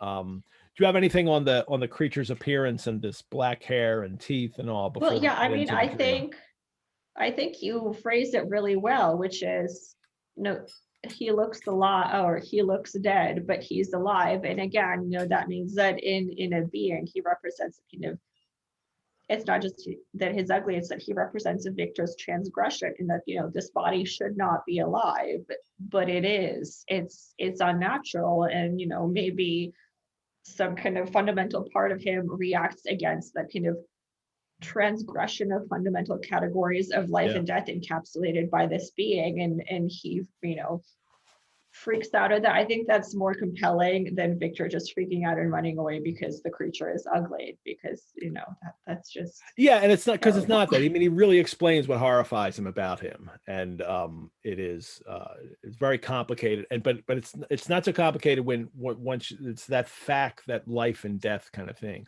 deathly creation. That's what I'm drinking today. But let's hit the dream too, because he says the beauty of the dream vanished. I love that. He's talking about of his dream of creating something, and breathless horror and disgust filled my heart. So he leaves the chamber room, and obviously he goes down to the stairs to his bed chamber, and then he goes to sleep, and he has a dream.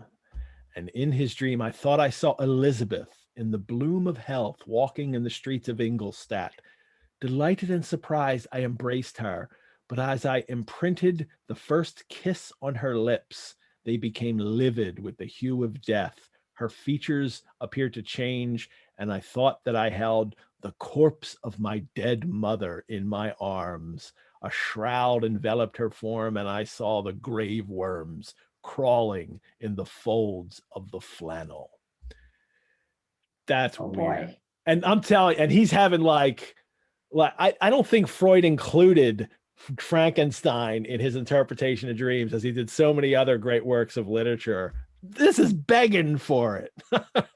Yeah, well, and Leslie Klinger, so I have the Leslie Klinger annotated edition, and he really goes heavy on the psychoanalytic reading, and in his notes, he keeps mentioning how we might interpret this through the lens of Freud. But I also think it's really interesting because in the collection of ghost stories that they were reading at the Villa Diodati, the Phantasmagoria, one of the really common themes that you have in some of those stories is kind of this idea of the kiss of death, the idea that somebody dies and is cursed to live as a ghost and bestow the kiss of death upon his descendants, and take their lives as punishment for transgressions during their life. And so that I kind of thought that maybe this is something that Mary might be alluding to here, that had inspired her, where she needs this macabre dream, and she's drawing from the these ghost stories of the kiss of death. Mm-hmm. And her own life. I mean, this is an experience of her life where her birth indirectly causes her mother's death, and it's it's true with the character Elizabeth, that she gets scarlet fever, and then her mother takes care of her and gets the illness and dies, and that anxiety that is all there as well. But it's also kind of an omen in the novel. It's a Victor giving Elizabeth the kiss of death, because what he is doing and what he has created will destroy her. But it's anxiety over his own mother's death. I mean, his kind of unconscious, his subconscious revealing to himself that his mother, and through this dream, that it's his mother's death, which is really what's driving him with his obsession to create life. That the fact that he would have this dream now is, if he's being psychoanalyzed, would say like, that's why you're doing it all. Clearly, you have the dream right then after it was created, like your mother's death is what is going on here. But he's also kissing her, and and so there's that whole Oedipal incestuous thing happening here, that now I'm kissing Elizabeth, but then she becomes my mother, so it's like I'm kissing my mother. I see my mother in her, and it's wonderful, weird. this passage to have in this novel. It's strange. It reminds me of I think we have a source for this, the way that Percy and Mary apparently consummated their relationship on the grave of Mary's mother. They very well may have. So, I can kind of see how, that dream is the product of Mary's imagination. Yeah.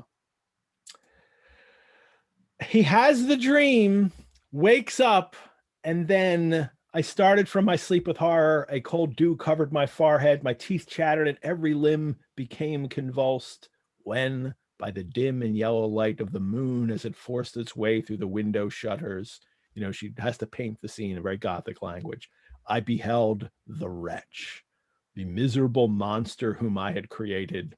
He held up the curtain of the bed, and his eyes, if eyes they may be called, were fixed on me.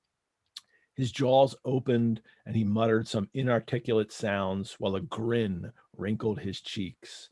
He might have spoken, but I did not hear. One hand was stretched out, seemingly to detain me, but I escaped and rushed down the stairs. A tragic, treatment of this creature. I mean, I don't even know if I always felt, just so much sympathy for that creature in that moment and the way he reacts. I understand his revulsion and his shame and the problems, all these psychological problems, especially after this dream that he's having, that he can't deal with this, and so he's going to be irresponsible and run away from it. But also that rejection at the moment of his birth is harrowing. It's so painful because this creature has been created and it's alive, it's in the world, it doesn't know why it's alive, it doesn't understand. Did I ask the maker to form me from clay or whatever that, exactly.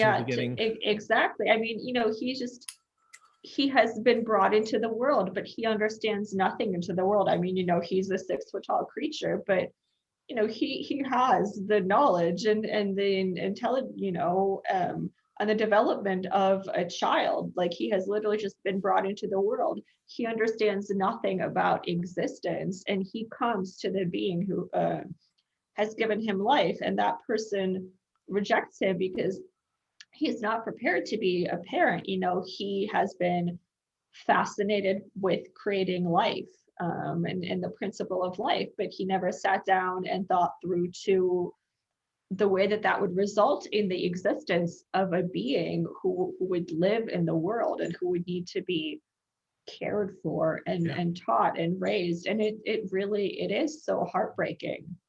And it's the key moment in what Victor does wrong, because the one hand was reached out seemingly to detain me. Well, I'm not sure he's trying to detain you, Victor, but that is clearly his impression. And because that is what this thing has done to him. It has made him think that I am trapped and I am, but its hand is reached out, and Victor's reaction is to run away and to leave it. And this not taking responsibility for his creation, to reject his family and to isolate himself, which we'll get over and over again in this novel, how he isolates himself and nothing right comes of that. And the not taking responsibility for the the work that he has created is the real warning of this. Yeah, I mean, it's not fate, Victor. It's your bad decisions. These choices. Yeah. So he runs away, And we get a Coleridge Ancient Mariner lines, which I wanted to read, but now we're running late on time, which is wonderful to have Coleridge in here. And I talked about the other episode about she loved Coleridge and saw him and met and knew him as a child. But Henry shows up. Carriage, pulls up. Henry walks out. Oh, my dear Frankenstein, how glad I am to see you.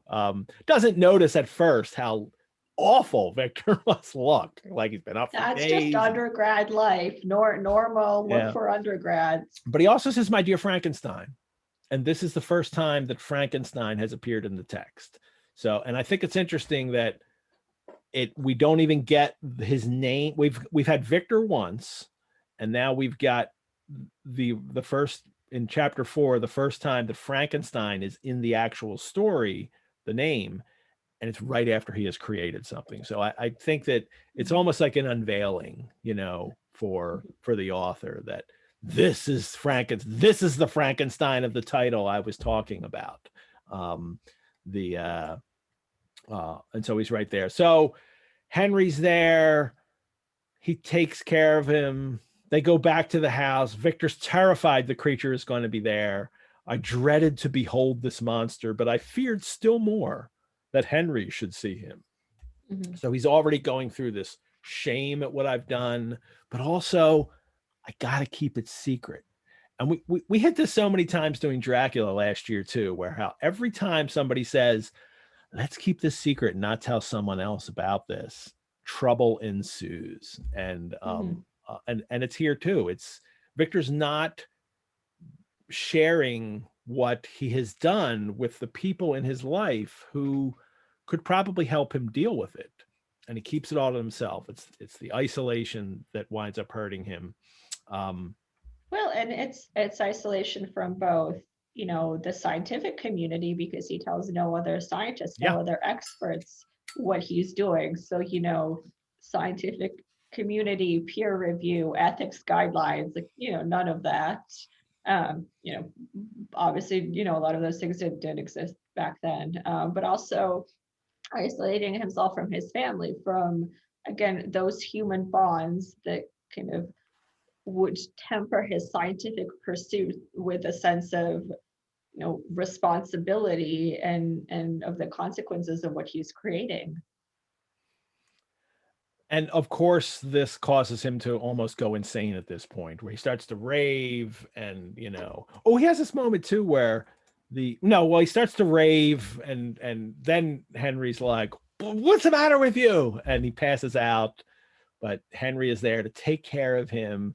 And he does this, and it's, it's months, several months, he says, and the seasons pass. He says he raves during this time and that he must be talking about what's happened, but Henry doesn't quite. He says he at first believed them to be the wanderings of my disturbed imagination, but he also understands that he has done something that has caused this in him. So Henry kind of has a suspicion of what's going on. But what's interesting is that Mary Shelley doesn't follow up on this point in the plot later on. Like when later on in the novel, when Victor and Henry go away and then Victor's working on the thing, Henry's never really saying, hey, this is tied to that thing and what you were raving about. Henry never puts it together. So, but he does say then that after he's by slow degrees that he's, getting back, on his feet, I perceive that the fallen leaves have disappeared and that the young buds were shooting forth from the trees that shaded my window. It was a divine spring, and the season contributed greatly to my convalescence. That idea, that thing he's been ignoring, and that he's mentioned earlier in this chapter too, that he ignores not just his family, but he's even ignoring the passing seasons and changing nature out in the world. Here he says by observing that, it makes you better. Mm-hmm. Well, and also I think that, there's something to be said for, the way he phrases it. I remember the first time I became capable of observing outward objects with any kind of pleasure, I perceived that the fallen leaves had disappeared. So he's looking at nature and he's experiencing pleasure and he's admiring it. And I think that's such a sharp contrast to kind of the way that he had understood nature in the previous chapter, where, he's trying to, his phrasing of attempting to discover the secret of life is he's trying to penetrate into the secrets of nature, to enter into them, to control them, to master them. Whereas here, he's just stepping back and looking at nature with pleasure and admiring it. And that's such a different kind of almost paradigm or framework to be thinking of nature. And it's not about control and penetrating within. It's just, allowing it to inspire you and to give you feelings of pleasure. And that seems to be, such a more wholesome way of approaching the wonders of nature than what he's been doing previously. Yes, absolutely. Yeah. So the chapter ends then with, Clairvaux about to reveal something to him, and Victor's, what's going on, and that's like, oh no, he's got a letter. There's been a letter waiting from your cousin, I believe, is how the chapter ends, and that's what we'll hit next week. When next week we do chapter 5 and chapter 6, we're actually not going to do all of chapter 6. We're gonna do it through the paragraph that begins, no one can conceive the anguish, and we'll end with that end of that paragraph is forced to destroy all that was dear to me. So it'll be about Victor going home, but then when he arrives home, we're gonna that'll be where we part. I'll actually post the division of where we're gonna stop on our website and on the Facebook group. So any final words for today, or should I just run through our ending? Anything in your notes we didn't hit? There were things in my notes I didn't hit. I mean, there's so much, especially. So, I have, in my edition, there's all these kind of, there's so many notes. I think just one final thing, this was a question that was asked in the Facebook group, or a comment that was made about how that kind of moment where Victor has this eureka moment and discovers the secret of life. And somebody mentioned, I always felt like that's such a letdown. Like, he just says, well, I just figured it out. And then Shelley doesn't tell us what it is, obviously. And I actually thought that, yes, Mary Shelley doesn't tell us where the principle of life comes from, obviously, but because she has put in so much work in the preceding chapters, in chapters 1 and 2 and even 3, kind of setting this in the contemporary scientific context and referencing the science of the day, and exactly what the scientists and the surgeons of the day would have been doing, that it lends a kind of reality to it where, even though she doesn't tell us what's the principle of life, what's behind this thing that animates the monster, we can kind of, he kind of almost she's using this kind of performative scientific language. She's really performatively using scientific language to make us believe that, yes, even though I don't tell you the secret, I give you all the technobabble that kind of makes it realistic and makes you believe that, yes, it's happening with science. He's a scientist. This isn't magic. Mm-hmm. No, I agree. Well done. We'll end on that. Good. Franken readers, thank you all for tuning in today. We'll post this recording on our website. And if that's how you're watching, thanks for watching. And we have a Sundays with Frankenstein Facebook group where we can continue the conversation. We're always talking on that. So look us up on Facebook and join in there. I'm always available to answer questions via email too. Next week's co-host joining me will be the return of actor and collector Dan Hodge. I'm looking forward to that.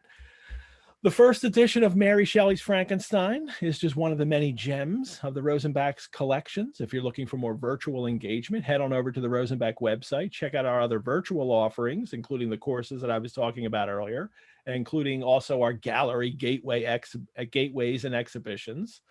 And the Rosenbach's also open. There's time tickets for your visit. You can register, go online and set up an appointment to come visit the Rosenbach. You get to go through one party at a time. We have a new exhibition on the 19th century Japanese sailor Manjiro that you can look at. So there's no reason to not, it's a snowstorm here now. So in Philly. So, and maybe in another a few days when the snow clears, you can visit the Rosenbach. Anastasia, thank you so much. Thank you. It was a pleasure, Ed. Thank you for having me. I can't wait to have you on again, and which we will. And everyone join us next week on Sundays with Frankenstein for chapters 5 and part of 6 of the 1818 edition, in which Victor reads letters from home and we get the first murder of the novel. That'll be next week. Once again, will be played out by Tucker Christine's pleated gazelle song, It's Alive. Farewell, divine wanderers. Remember, you have hope and the world before you. Bye-bye.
I have some candy for you.